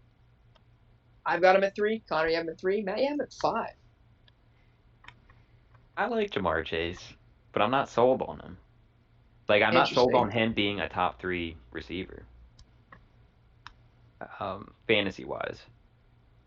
I don't know. For him to be a top 3 receiver for me, he has to have the track record. He's only had a year. Like Devontae Adams, Justin Jefferson, Cooper Kupp, they all have track records of having pretty good seasons. And I've just got to see some more out of Ja'Marr Chase before I start ranking him number 3. I'm not scared of Ja'Marr Chase. I'm not scared of him one bit. Everything I've seen from last season, highlight wise, incredible. The dude is insanely good. Talent's there, no doubt. The talent is there, and honestly, like, the Bengals have been able to support multiple super solid wide receivers in the past few years. I think that they have a great passing attack, and it is slightly dependent. I mean, it is dependent on Joe Burrow's health, so there are question marks there. But if they bolster the offensive line, I can see an even better season coming from Ja'Marr Chase. And I don't know how you get much better. He was fantastic. Was he top 5 last year? I think he was like number 3. I'm not scared of Ja'Marr Chase one bit. There was a lot of like 50-yard touchdowns from him, wasn't there? Dude, it's insane. Like, he'd have huge plays of over 40 yards, over 50 yards. Like, dude was a highlight reel. It was so fun to watch. It'll be interesting to see how defenses cover him, knowing now his big playability, and I could see an uptick in receptions. If they're throwing a safety like high on him, because the talent's incredible. Route running, catching. So great offense too. Yeah, it's nice that they have 2 really good guys on that team with T. Higgins and then Ja'Marr Chase. They give each other lots of opportunities because you can't double team them both. So we have Stephon Diggs 5. Got him at 5. Connor has him at 5. Matt, you have him at 4. This one was kind of tough for me because, like, I love Stephon Diggs. I almost wanted to top 5 feels almost wrong. Like, I almost wanted to be like 4, 3, but like there's some really, really good receivers up top here. But Stephon Diggs on the Bills, I mean, I'll buy into that. Mm-hmm. Yeah. I mean, yeah, I'm definitely buying Stephon Diggs. Another guy that has the track record, which is why I have him ranked above Ja'Marr Chase. But I will say, after Ja'Marr Chase, I'm not like smashing the buy button on receivers. Okay, so that's where your line is drawn. Yeah, like in the first 2 rounds, that's definitely where my line's drawn. I'm not scared of Stephon Diggs. I think after Stephon Diggs, that's where my line's drawn. That's what I. Yeah, so like 5. Top 5. Yeah. I understand. Right. Sorry. So we're in agreement then. We're in agreement. Yes. Yeah, we are. Mm-hmm. Gotcha. Those top 5 are on another level. Yeah. That's S tier, in my opinion. Yeah, definitely get one of those guys if they fall to you late in the first. Yeah. 6, we have Tyreek Hill, and we have consensus. We all put 6. ADP 7.8. So we're clearly not frightened by this Dolphins move, and I think some people are, because his ADP is 7.8. I mean, if he was on the Chiefs, his ADP would be like 5. You know what I mean? Like 4, top 5. I'm not as scared of Tyreek Hill. I mean, I saw he said it again. Tua, not more accurate, but most accurate quarterback in the NFL. Gonna speak that into existence. Jinxing himself. I mean, what was Jalen Waddle was like top 20 last year, right? Yeah. Like he had like 1,000 receiving yards. PPR. Yeah, and he had like 1,000 receiving yards. I don't see why they wouldn't be able to sustain Tyreek Hill at over 1,000 receiving yards. I think there's going to be slight regression, but it's Tyreek Hill. I mean, I think he's a guy that he was talent and situation. Like, he was both on the Chiefs. Now it's more talent than situation, obviously, but I still think that's enough to warrant top 6 wide receiver selection out of him. Yeah, it's just like I said on the previous. I think it was the first episode. Tua can throw the ball down the field 50 yards accurately. Then, I mean, we're gonna see more of the same from Tyreek Hill. Yeah. So.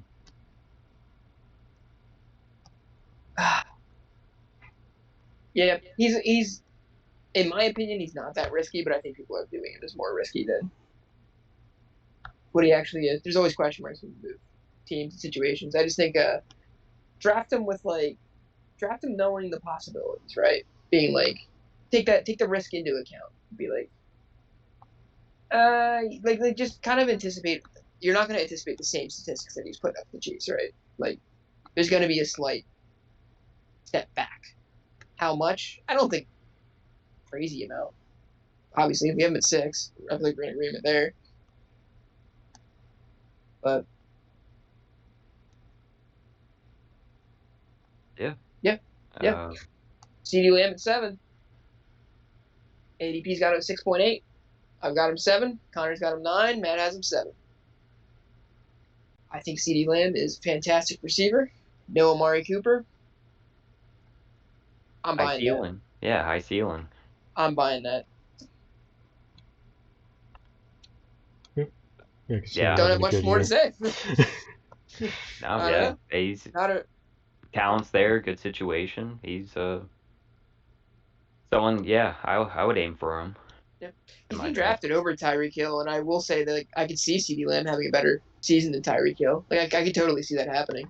Yeah, I mean, it's just like with the top 5 guys. I can see any one of those top 5 guys being the number 1 guy this season. Yeah. Yeah. Mike Evans at 8. Got him 8. Connor has him 7. Matt, you have him at 9. Mike Evans, I had him last season. Fantastic player.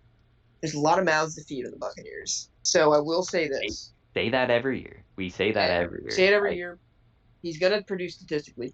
But from my experience, it's going to be up and down. Like from game to game. You're going to have some games where you're like, where was he? And then there's going to be other games where it's like, oh, he won me this week. That's my experience with him. So just know that when you buy him. Don't get scared of him. Do you know what I'm saying? If you put him in your lineup and he gets you 3 points one week, don't be like, oh, I gotta take him out. Just leave him in. Just if you draft Mike Evans, leave him in and just ride it out, because you're gonna have ups and downs. It's gonna be a roller coaster. That's my experience with him. I mean, I've had Mike Evans for a lot of his seasons in my drafts, and I love him. I mean, he has never had less than 1,000 yards receiving in his entire career. Yeah, it's insane. Yeah, that's 8 seasons, 8 straight seasons of 1,000+ receiving yards, and the touchdown volume is also there. 14 touchdowns last season, 13 the year before that. I mean, this guy's just really good. Yeah, I love Mike Evans. I do too. Yeah. He's amazing player. I think he's pretty undervalued too. I think doesn't seem like people talk about him as much. Yeah, and his ADP's at 9.5. I mean, also Chris Godwin, he's dealing with that injury. He supposedly might be ready for the beginning of the season, but no Chris Godwin there. Might even upgrade Keenan Allen. He might even get more targets this way. I don't know. Maybe that would be a downgrade, because he'd be facing number 1 corners or number 2 corner. You know what I mean? I don't know. Go either way, but definitely noteworthy. You know.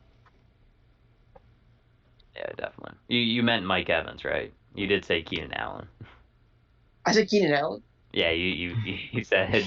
When did I say Keenan? All right, whatever I just said about Keenan Allen, I was talking about Mike Evans. Good. Yeah. Yeah, I'm looking. I you spoiled said it. yeah, I you spoiled it. said you said it with Oh. if Chris Godwin's not playing, then you might upgrade Keenan Allen. Like, wait a minute. Hot tamale take. Yeah, that's some big brain stuff there. I don't even know how that would work. Yeah, I'm at Mike Evans. Leading into our number 9, we have Keenan Allen. I've got him at 9. Connor has him 10. Matt, you have him at 8. Keenan Allen's going to get he's so reliable. He's so consistent. He's going to get so many targets. PPR, upgrade him all day long. Justin Herbert, if he takes another step forward, which would be insane, he's just going to keep getting better. I'm not scared of Keenan Allen at all. I'm definitely targeting him. I think his ADP at 10 is a very good value for him. Yeah. Next one's interesting. Deebo Samuel, 10. I have him 10. Connor has him 8. Matt, you have him 10. 6.5 for ADP though. Yeah, pretty high. I mean, wasn't he top 3? Yeah. Last season? He was. That running back, wide receiver, or what do they call that? A wide back? Yeah. He apparently requested a trade. Did you guys know that? That was a while ago, wasn't it? Yeah, I don't think it's gonna happen, but yeah, something caused that. I mean, Garoppolo. I mean, I think they gave him the green light to seek trades out. So I don't know if there's going to be some kind of package deal there. I don't know. His ranking is very dependent on that potential trade. Yeah, I guess we're. But I mean, I haven't really heard much about it, and that was like a while ago. So I feel like where his ADP is, I would kind of steer clear of Deebo, but he's a very good player. Yeah, I guess it would depend on. I'm guessing they're going for Trey Lance this year, so if he has a really good year, Deebo could definitely benefit from that. I don't know if he'll have the same production as last year, especially with the running back situation a little better this year. But because they had a lot of injuries at running back. Oh yeah, they definitely did. I mean, if they can get a healthy one back there, then they're like top 10 running back in the league. I mean, that offense knows how to run the ball. But yeah, I mean, Deebo, I'm not really seeking him out. I mean, he's a really good player, but I think there's a lot of question marks with his situation. So basically, we all hate Deebo Samuel, and we all hate James Conner. That's what we've discussed tonight. Yes. So avoid at all costs. Avoid them at all costs. If people jump to this part of the video, like we should like thumbnail this in the description, like skip to the good part, and then like put this timestamp in, and it's just to that. I don't mean any of that. I like James. I don't mean any of that. Yeah, I do too. I honestly. Believer. Yeah. JK. So 11, we have AJ Brown. I've got him 12. Matt, you have him 11. Wait, no. Yeah, wait. I've got him 12, and Connor and Matt, you both have him at 11. Yeah. He's solid. He'll be consistent, I think. Downgrade at quarterback. Talent's there. What are you talking about? Oh, nothing, dude. Nothing. Yeah. I'm not avoiding AJ Brown, but I'm not either. I'm not scared of his like change of scenery. I think he's gonna get a ton of targets, honestly. So yeah, what? I don't know. You got him. You got Devontae Smith and Dallas Goedert at tight end. So like, it's a pretty decent looking offense. He's definitely the wide receiver 1, though. Yeah, let's hope they treat him like one. Yeah.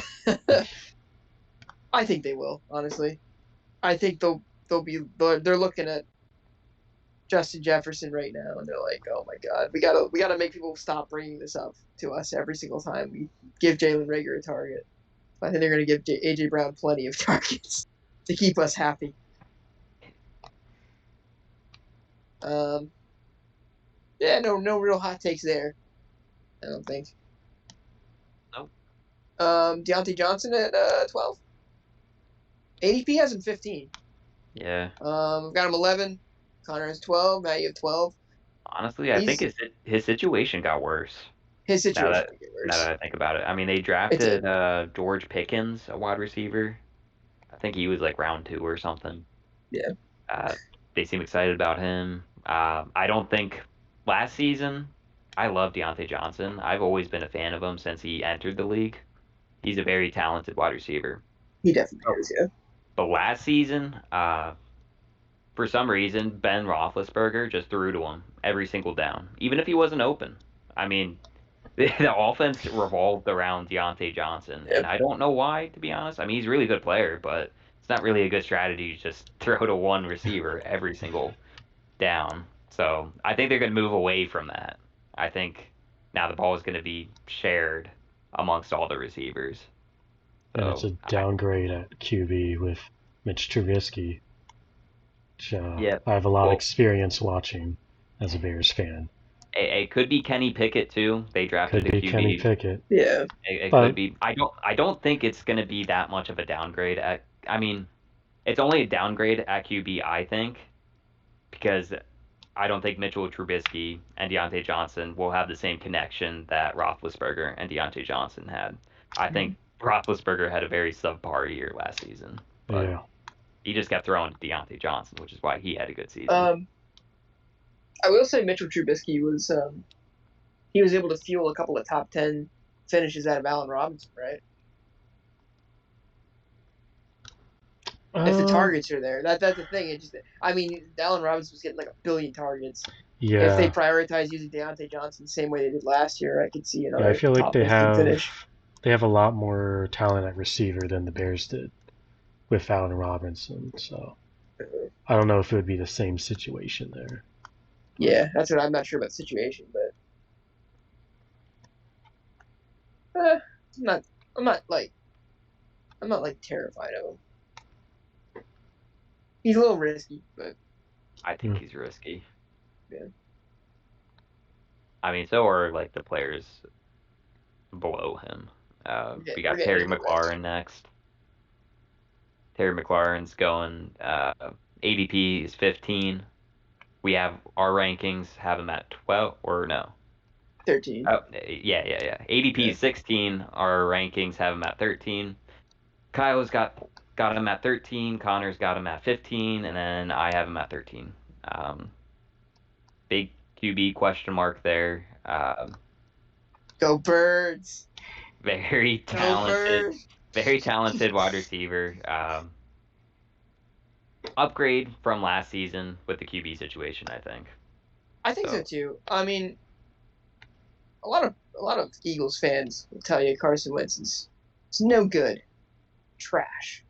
I won't tell you that. I think Carson Wentz definitely been up and down, but I mean his high, it's very high. I think he has talent, and I think that it is an upgrade at QB. That's what I think. Yeah. So I mean, if Terry McLaurin's already getting top 20, what he had, I could see him being a top 15 wide receiver with Carson Wentz. And Carson Wentz was able to make Michael Pittman a pretty decent fantasy player last year, you know? Even with QB play, what we already saw from Carson Wentz, I still think we're going to get a top 15, top 20 finish out of Terry McLaurin. I think you can lock that. I think that's pretty consistent. I agree. Yeah. Great talent. I mean, yeah. I expect some ups and downs, though. I think he is that type of player. Just because of the QB play. Yeah. Now, he's a guy, like, we were talking about fantasy situations. If you take Terry McLaurin and put him on, like, I don't know, Rams, Packers, Chiefs, like, I think we're looking at a top 10 kind of, like, talent receiver. He's such a good player. Yeah. One of those what-if situations that we'll probably never see. Yep. What do we got next? DJ Moore. Okay. Our rankings have him at 14. ADP is just around 16, 17. Yeah. Kyle's got him at 16, Connor at 18, and then I have him at 14. I like DJ Moore. I mean, I think his situation's better than it has been in previous seasons. And he's in previous seasons, he seasons, can do it. What's it? He's already showed he can do it with less. Yes, I think that's his floor, which is why I'm kind of excited about DJ Moore, because if that's his floor, then I think there's some upside with him. Yeah, I guess he hasn't had McCaffrey healthy in a while, so McCaffrey can stay healthy. Who knows? Maybe we'll give him more opportunities. With Baker Mayfield, question. I mean, I think it's an upgrade a little bit, but nothing too crazy. Yeah, I think he's a pretty safe pick, honestly. Where he's being drafted. That's that like top 15 kind of guy. I'm at 10% phone battery life. We might have to rapid fire, or I can get a charger and maybe do my wireless headphones. Oh, I mean, we could try to do rapid fire, unless it's like rapid fire. Yeah, if you think we have time. I think we could pull it off. Unless it dies really fast. If I randomly disappear. Yeah, me and Connor will continue the show. Yeah. So 14 and a half or whatever this weird in between is. 15? It's just 14. It's 14. Just because they have the same average rankings. Okay, so we got Pittman there, Michael Pittman. We're all pretty close. We got 17, 14, 17 as our rankings. Yep. I could see him doing better than he did last year, taking that next step up, especially with Matt Ryan there. That could help for sure. I'm not scared of Michael Pittman. Not even a little bit. Yeah. I think there's a lot of upside with him. Yeah.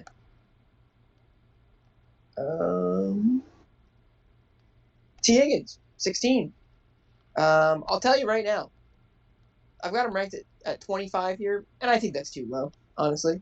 I'm looking at my list, like, the thing with, like, T. Higgins, he's a very good player. I'm trying to look at my tier list here.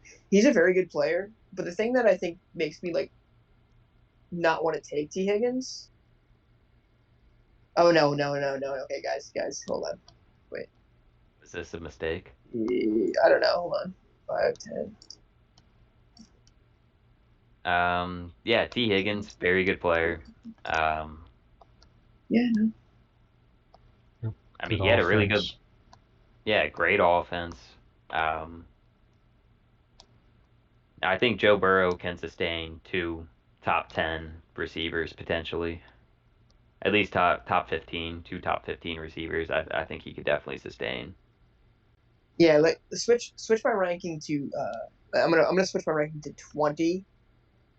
Okay. And I'm a little bit lower on him just because like where I'm at is like I think I'd rather take a wide receiver 1 on another team where he's being drafted. Like I think his ADP is a little high at 11.8 with there being a clear number 1 there. T. Higgins is a super talented player, don't get me wrong. Like I could totally see him being a top 20 guy for sure. I just think his price is a little high for me. Because his ADP is at 11.8. So he's getting drafted over guys like Deontay Johnson, Terry McLaurin, DJ Moore, Michael Pittman. I would say 11.8. It's a bit steep for me to pay. He's close to A.J. Brown. Like, I think I'd rather take some of them over him. But I can eat my words, you know? I don't know. He's a good player.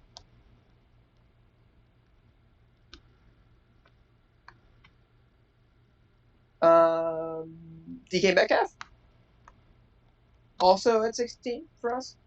I've got him at 13. Connor's got him at 21. Matt, you have him at 19. Obviously, the big question mark DK is QB play. cautious with him. Yeah, I'm not like he's risky, but he's one of those guys that like I think I would like take the risk on just because he's a dominant player. Yeah, but he was even like up and down with Russell Wilson, I believe. Yeah, he was. I can see the targets being there. He's really risky, you know. He's a risk, but I like DK. I like DK I think Metcalf one a of lot. the upsides is maybe they trade for a QB. Like maybe he'll be involved in that. But yeah, it's too risky for me, like with the QB situation and everything. Yeah, I don't think he has a lot going on for him. I'm kind of staying away from him, to be honest. Too many question marks, and I don't think he's a high risk for sure. Yeah, I don't think he's the type of player that even with a bad quarterback he would produce like a pretty good season. I don't think he's that kind of player. That's what we're gonna find out. Yeah, we will find that out. I mean, he's been a touchdown monster. Yeah. So next up, we got Jalen Waddle, 18. I've got him 23. Connor has him 16. Matt, you have him 18. Over 1,000 receiving yards in his rookie season.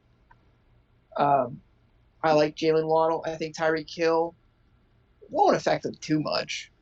Maybe a little bit. But, like, if anything, it'll just make that Dolphins offense better. I think it's a downgrade for Jalen Waddle. You think so? I'm kind of like on the fence. Like, Tua's not gonna throw. Like, there's not gonna be two receivers that have well over 1,000 yards. If Tua's throwing. You don't think that's sustainable for the Dolphins? I don't think that's gonna happen. I don't have too much faith in Tua. Unlike Tyreek Hill. But I don't know. I could see the Dolphins having a really great year, and addition to Tyreek Hill and other additions they made. I mean, I could see Waddle doing well even with Hill. I can see them both being top 20, honestly. Yeah, I'm gonna just spectate for these guys already. Yeah. Waddle. For me, I'm not willing to pay that price. Like, he's being drafted at 16. Yeah, it is a little high. It's a little, especially with the addition of Tyreek Hill. There's some question marks there. So 15 is a little. It's too high for me too. I mean, I have him at 23, so I technically have him lowest. And I'm like, I could see him as top. Like, yeah, you're like giving a better argument than I am. Yeah. For my position. Next one is very interesting to me. Chris Godwin. We have him at 19. ADP 23.8. So our average is actually higher than ADP. I've got him at 14. Matt, you have him at 30. Connor, sorry. Yeah. Connor, you have him at 30. Matt, you have him at 16.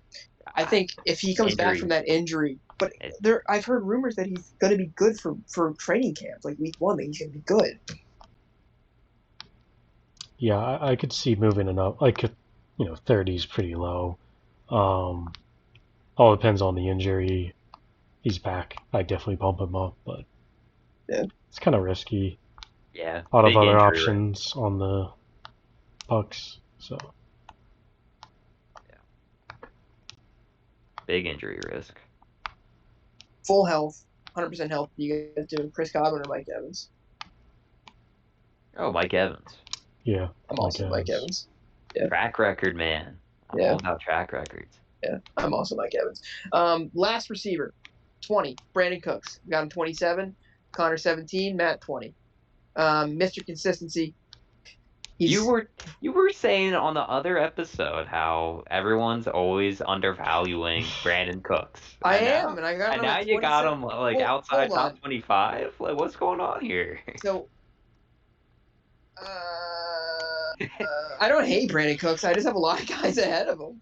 Like, a lot of these guys that I have ahead of him, like, I'm like thinking they're gonna do well.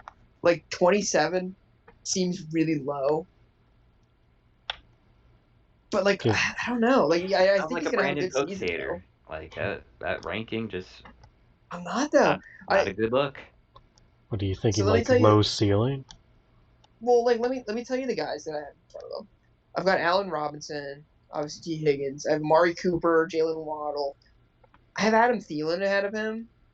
Devontae Smith, Juju Smith-Schuster. I have Hopkins ahead of him. This all hurts. This hurts, Kyle. That hurts? This hurts me. But I think Brandon Cooks is going to have a good season, though. I'm not a Brandon Cooks hater. I think he's going to get, almost 1,000 yards. But, I'm not aggressively hunting him. You know what I mean? Wide receiver 1 on his team. And you just listed a bunch of guys who, Thielen. Are you serious? You guys don't like Thielen? I love Thielen. He's on the downturn. No, dude, he gets so many touchdowns. I love Thielen. It's not. They got KJ Osborne, Justin Jefferson being more consistent. I don't think Adam Thielen. Adam Thielen had the second most touchdowns of his career last season, and now everyone's down on him. I gotta see some stats here. He had less than 1,000 receiving yards. He had 700. Yeah. I can't get excited about 700 receiving yards. We can go back to James Conner. 700 rushing yards. James Conner had almost twice as many touchdowns as him. I just want to be labeled as the James Conner hater. I'm really not a James Conner hater. I want to personally apologize to James Conner. I have you criminally underrated in this podcast. No, I'm not a Brandon Cooks hater. I'm really not. I think there's just a lot of guys I'm really excited about, and I think Brandon Cooks is gonna have a good season. Yeah, you have a lot of number 2s ahead of them though, number 2s on their teams. Who do you think is ahead, or who do you think Brandon Cooks is ahead of that I just listed? Adam Thielen, Juju Smith-Schuster. Who are some of the other guys that you mentioned? Or I can look. Okay, you ready? Allen Robinson. I think he's ahead of Allen Robinson. I think he's ahead of Amari Cooper. You think he's ahead of Amari Cooper? I think that's kind of a hot take, actually. Yeah, Amari Cooper, I don't know. I don't love the QB situation there, and then it's also going to be a run-heavy offense with Nick Chubb. It will be a run-heavy offense. I think they're going to utilize Amari Cooper, though. They couldn't even really use. They couldn't utilize Landry or Odell. I mean, I hate that offense. I think Amari Cooper is so contingent on Deshaun Watson. It is, for sure. And I think that I'm ranking him there because I'm kind of I think Deshaun Watson might play. I think that's why. For half the season, maybe. I'll give you Juju. Juju's questionable, and I have Juju higher just because I like the risk of Juju on the Chiefs. I think I could see a mega bounce back for Juju Smith-Schuster. I really could. It could happen. I'll say this: I'm not a Brandon Cooks hater. I think he's going to get almost 1,000 yards. I mean, he gets 1,000 yards every season. Yeah, he's one of the safest picks you can. He's proven it time and time again that you can have a horrible QB situation. He's going to get you so many yards. And you also have Devontae Smith ahead of him, which I don't agree with. Go Birds! Let's go. All these number 2s ahead of him, man. A little bit of bias. Yeah. I think Devontae Smith's an excellent player, though. I really do, and I think he's gonna. He had almost 1,000 yards in his rookie season. I think he's gonna do better this season. I know that's contingent on Jalen Hurts' ability to throw the football, and there's the just addition of AJ Brown. But I really could see us sustaining 2 fantasy relevant wide receivers in Devontae Smith and AJ Brown. I really could. Devontae Smith is such a good route runner. It's insane. One of the few wide receivers you guys actually did a good job on drafting. Yeah. So you disagree with Thielen being ahead of Brandon Cooks. And Juju's questionable. I'll honestly say Juju's questionable. Juju's a risk. I just am kind of buying into the situation in the Chiefs. Yeah. And what we've previously seen from Juju. Again, I think Thielen's the number 3 guy on that offense, and Brandon Cooks is the number 1 guy on his offense. That's touchdowns. Touchdowns. We can talk about Adam Thielen all night long. I love Adam Thielen. I really do.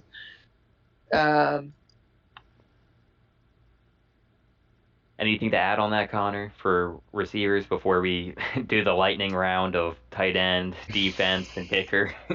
I think I was thinking like what rookie receiver we're looking at, but I don't know. I'm not feeling many other rookie receivers. Like I don't think any could make this list. No. I think Treylon Burks could be one on the Titans. People hate but like him. rookies are risky. Yeah. Unless they're like the clear cut like top 5 rookie kind of thing. There's reports in training camp where like the coaching staff are like, Treylon Burks isn't what we thought he was. Oh really? I didn't hear that. Yeah. Like they're very, it sounds like they're very disappointed in what he's shown so far.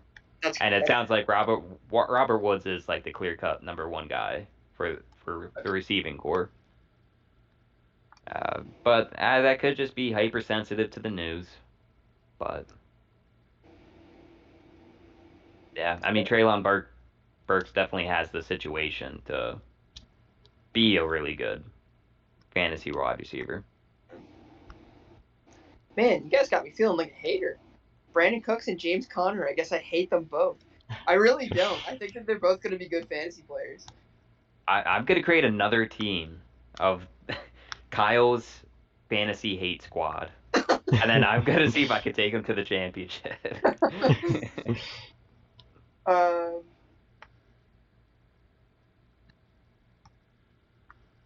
So we start doing the lightning round. Do it. Let's do it. Go to tight ends. Tight end. Travis Kelce, number 1. Across the board. ADP, our rankings, everything. If you're doubting Travis Kelce, then you're not from this planet. I would honestly I would consider taking Travis Kelce in like 2nd round. 3rd round. He's just like, even like with no Tyreek Hill, I think that there's gonna be even more targets available for him. It's gonna be like kind of crazy, I think. Yeah. Mm-hmm. The only downside I could see is just age concern. That's the only thing. But I'm not worried about that. And I'm ageist. 2, Mark Andrews. I've got him 3, you guys have him 2. I mean, it's kind of a toss-up for like 2 or 3. He might be 2, he might be 3. Like, I couldn't really decide. I think he's clear-cut number 2. Yeah. You think he's clear-cut number 2? Yeah. With Marquise Brown out of the Ravens offense, and just Lamar Jackson loves throwing to Mark Andrews. That's actually a really good point. Like, I didn't really think about the Marquise Brown leaving situation going on, too. Yeah, you can convince me, too. Like, honestly, I'm not going to, like, debate him being 2 or 3. But I could totally see 2. Kittle just injury risk. I can't. Yeah. Can't do it. That's why I have 2 is Kittle. But ADP agrees with you guys. Mark Andrews is 2. Yeah. George Kittle, injury risk. If he's on the field and healthy, then I mean he's a top tight end. Yeah. No matter who's throwing to him, honestly. Like I don't think QB situation really matters for him. We got Darren Waller, number 4. Kyle's got him at 4. Connor's at 3. I'm at 4. I mean, we're pretty much in agreement there. Should have a better season than last season, I think. Honestly, I might, I'm looking at my list now, and, him and Pitts, I feel like I might even go Pitts over Waller. Kyle Pitts. I'm not crazy about the QB situation with the Falcons. If Matt Ryan couldn't really, I mean, Kyle Pitts barely got a 1,000-yard receiving season. I had him last season, and it wasn't a pretty season. Like, I was not comfortable with him in my starting lineup every week. But ADP has him going at number 3, the number 3 pick, ahead of George Kittle and Darren Waller. And I don't necessarily agree with that. Yeah. I mean, it's just a talent thing, like, 2nd year, basically like a wide receiver. But, yeah, I don't like Mariota in that offense, so. We got Schultz at 6. Dalton Schultz. I think he's gonna be pretty solid. Yeah, I think he emerged as a reliable tight end, I think. Mm-hmm. And I think he's where I start to cut off. That's where I make the cutoff, or if I'm using a relatively high pick on a tight end. I agree with you, for sure. After that, I'm just like, I'm okay with waiting and taking a chance with some guy who's not really getting a second look at. TJ Hawkinson's close for me, but like because he's in the Lions, he's kind of not. You know what I mean? Like that. Yeah. My line is definitely Schultz for a higher pick. Yep. Who is TJ Hawkins? Who we have at 7. Matt, me and you have him at 7. Connor, you have him at 6. You like Hawkinson more than Schultz, Connor? Yeah, I think there's a little more upside there. I like Hawkinson's athleticism and his big target and everything. And I feel like the Lions are going to have to pass it more. So, I mean, with Schultz, it's, those two are pretty close to each other. I'd rather have Hawkinson. Yeah, that's fair. Either one could have a better season than the other. Same with Dallas Goedert, I feel like. He's consensus number 8 across the board, even with ADP. Wow, there you go. We're all in agreement there. The first and only. The whole fantasy realm is in agreement. Dallas Goedert 8.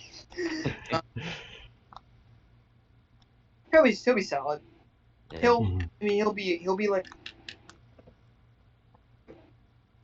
top, like definitely top 10. Top 8. Top 8. Like if he's there in the late rounds, yeah, I'll pick him up. Yeah, he could definitely flourish. I think he could do better than what his ADP is. I could see a top 5 finish for Dallas Goedert. I've seen some crazy catches. I watch all the Eagles games. I've seen some crazy stuff, but there are more mouths to feed now. Yeah, but those Eagles, they like passing to their tight ends. Definitely. Zach Ertz, number 9. Yep. Kyle and I have him at number 9, and then Connor's at 11. I think upgrade first part of the season with DeAndre Hopkins there. I think he's going to get more targets. So, like, first, 6-7 games or whatever it is, he'll be a pretty solid option for you. And even past that, he'll be pretty solid. I thought Matt would have him ranked lower because his age. Yeah. Well, I guess not. Hey, with tight ends, I mean, it gets tricky. It gets tricky with tight ends. I mean, Jason Witten was out there for how long? I think he was like 38 or something, and he would still be kind of relevant. Yeah. With Zach Ertz, I mean, he had a good season last season, especially when he went to the Cardinals. I mean, I don't think many people were expecting that. But I don't know. I like his QB situation a lot more than the Eagles. Yeah. No offense. Yeah. But battle lines have been drawn. We've got Dawson Knox at 10. Cool with that? Yeah. I think there's more upside with Dawson Knox than Ertz, to be honest. Yeah, that's what I was thinking. Yeah, it's the Bills' offense. Yeah. Dawson, yeah. I don't know. Sold on Dawson Knox, but, Bills' offense, I don't know. It's not like he's a bad player. I don't know.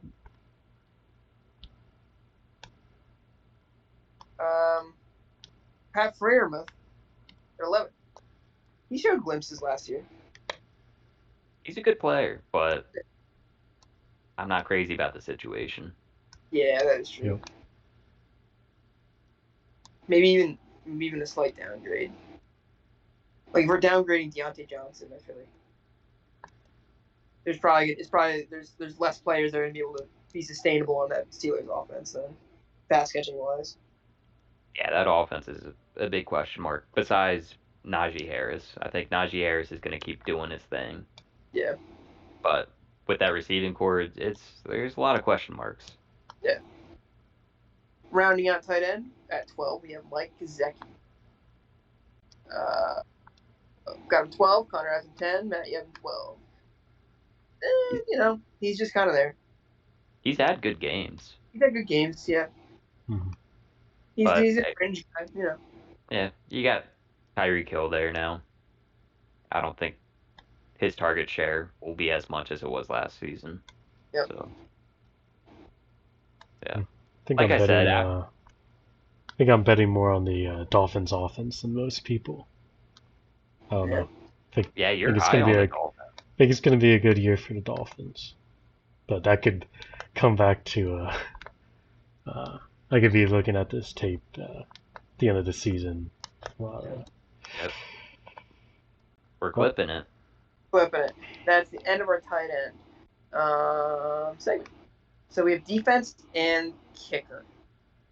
So I'll be honest, I wasn't that passionate about my defensive or kicker rankings. If you guys want, we can just kind of list them out. What our consensus are. I don't see too much debate on defense wise, right? I guess I had a different number one than you guys, but yeah. Honestly, I don't even look at my numbers; they're incorrect. I defense and kickers. Defense, especially, is the one that I didn't reorder based on like which tier I was placing. So don't look at I'm looking at Colts and I have them at 14. That's not right. That's not right. Yeah, I was wondering about that one. No. And I gotta take a minute. I'm gonna go back. I'm gonna publicly apologize to Brandon Cooks. I'm gonna put him ahead of Adam Thielen. I love Adam. There it is. I'm gonna put him ahead. Over. I'm gonna put him ahead of Thielen. I'll put him ahead of Juju. I had Brandon Cooks last year. He was super solid. I don't see why there's any reason he won't get 1,000 yards and over 5 touchdowns. There's no reason for me to have him lower than them. So you guys got me there. You won. Respect. Yeah, I'll go back on what I'm saying, if needed. So defense, should we lightning round it? Yeah. Let's do it. We got Bills, we got Buccaneers, Rams, Saints, Colts. They're top 5.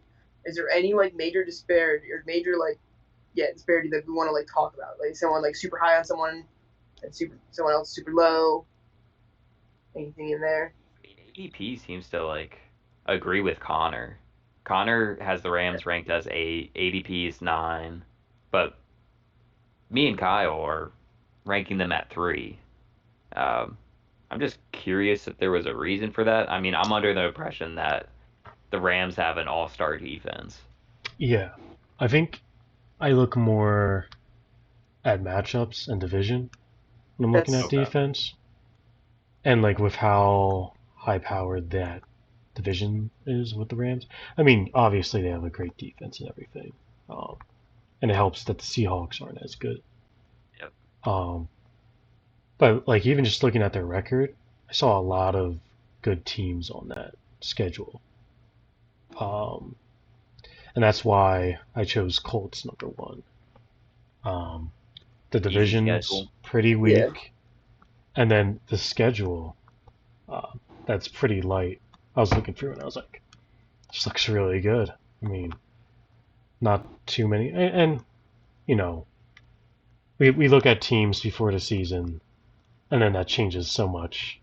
Some teams really outperform their projections, and some teams don't live up to it. But I don't know. I was looking at the Colts schedule. I really liked it. So that's why I put them at 1. And, that's a really good strategy though, because something that I noticed that I would do is I'll shout out Fantasy Pros, that I think fantasypros.com or something. They'll give you strength of schedule for defenses, but something that I really like is that they'll actually do strength of schedule during playoff time for defenses, and I found that super helpful to look at last season, because if you get a high powered defense that also has a super good playoff matchup schedule, that's huge. even like a mid-tier defense that has a super solid playoff matchup. Like, that's something to definitely like look into when you're looking at defenses. Yeah, that's a great point. Yeah, that's something that I found myself doing. Yeah, good stuff. Yeah, I'm also big on it. Yeah, I usually find myself streaming defenses week to week. I don't like it. Yeah, it could be a good strategy, especially if there's a bunch of bad teams in the league. At least one of them's going to be there that you can, pick up. Mm-hmm. Kickers. Should we move on to kickers? Kickers, let's do it. Yeah. Well, here I'll read out our other 5 defenses. We got Patriots, then we got Broncos, 49ers, Packers, Chargers. And that's like a little off because, like I said, my numbers weren't entirely accurate. I see like my top ones were, but yeah, we're pretty aligned with like ADP in terms of defenses. And as long as I tend to look at matchups also. But yeah, we can move on to kickers. Let's do it. Yeah, I mean Justin Tucker, no shocker. It's number 1 across the board. I mean he's just the guy. He's the guy. And then number 2 is Matt Gay. And Kyle, you have him at 3. Me and Connor have him at 2. ADP is almost 6, which I thought was interesting. I was surprised. Because, I mean, the offense, I think, is high-powered. I mean, usually if it's a high-powered offense, I mean, the kickers are going to benefit from that. So yeah, he's a good kicker too. I'm looking at like he's 94%. Yeah, that's accurate. Yeah, he's an accurate kicker. I don't know. I like him. Yeah, we're very passionate about kickers, as you can tell. Yeah. Finishing on a high note here. Yeah. We have Daniel Carlson, 3. I got him at 2. You guys have him at 4. I'm kind of biased because I had him like 2 years ago, and he had a super solid season, and even like this past season, he was super solid fantasy wise. But yeah, it's all a toss up after Justin Tucker for me, to be honest. We just read him out. Yeah. Yeah, we got after Daniel Carlson, we got Tyler Bass, Evan McPherson, Harrison Butker, Ryan Suckup, Matt Prager, Jason Sanders, and Nick Folk. Oh yeah, Nick Folk. Patriots guy. Yep. I mean, the Patriots always get field goals, it seems like. Yeah, he had a good season last year, I'm pretty sure. That's why I put him kind of high. Yeah. But I like our tier list episode, and it's gonna haunt me. I feel like I'm a James Conner hater now. That was never my intention. I really like James Conner. I have to set the record straight, I feel like. Well, I mean, if he does amazing this season, we're still gonna clip you. No, please. Yeah. We still have to. There's no context on the internet. No nuance. No. God, James Conner's way too low on my list. I got him at like 20. I'm like 20 on the record. 20. Yeah, you'll have to put out an apology video later. I'm gonna have to write an email or a letter or something. We'll put it on the Instagram. Send it to James Conner. But yeah, super good episode. This is a super long episode. Very long one. Our next one might be long too. I mean, mock draft. Our next episode is a mock draft. We have something very special in store for you guys. Definitely stay tuned. You guys are gonna want to see the next episode, like for sure. It's pretty exciting. It's gonna be a good time. It's gonna be a really good time. We're gonna implement some of these tier lists into our drafts. It's gonna be great. We're gonna see who's sticking to their guns. Yeah. Do we have an outro? I don't even remember. No, I don't think we really have one. Okay. Well, see you guys. Well, Facebook, Instagram, YouTube, we're all the same. all of them. Lakeside Fantasy. You put the little @ symbol on Instagram, Lakeside Fantasy, YouTube, Lakeside Fantasy, Facebook, @Lakeside Fantasy. Same thing everywhere. Follow us if you want, I guess. I mean, I'm not going to tell you what to do. If you want, if you like what we just did, I mean, yeah, keep watching. We hope you guys do. Yeah, if you enjoyed the content, yeah, be sure to follow us. Yeah, I mean, whether you follow us or not, we're gonna keep doing it. Damn it! So that's right. We have too much fun doing it. We don't. It doesn't matter. It doesn't matter. But we hope you enjoy it. Yeah. We do. Yeah, we definitely come along for the ride. Yeah, yeah. And please be kind in your future clipping. In our advice after this episode. Yeah. That's all I've got. Yeah, I got nothing else. Until next week, we hope you guys have a great guys and girls. Yeah. See you on the next episode, guys. See you.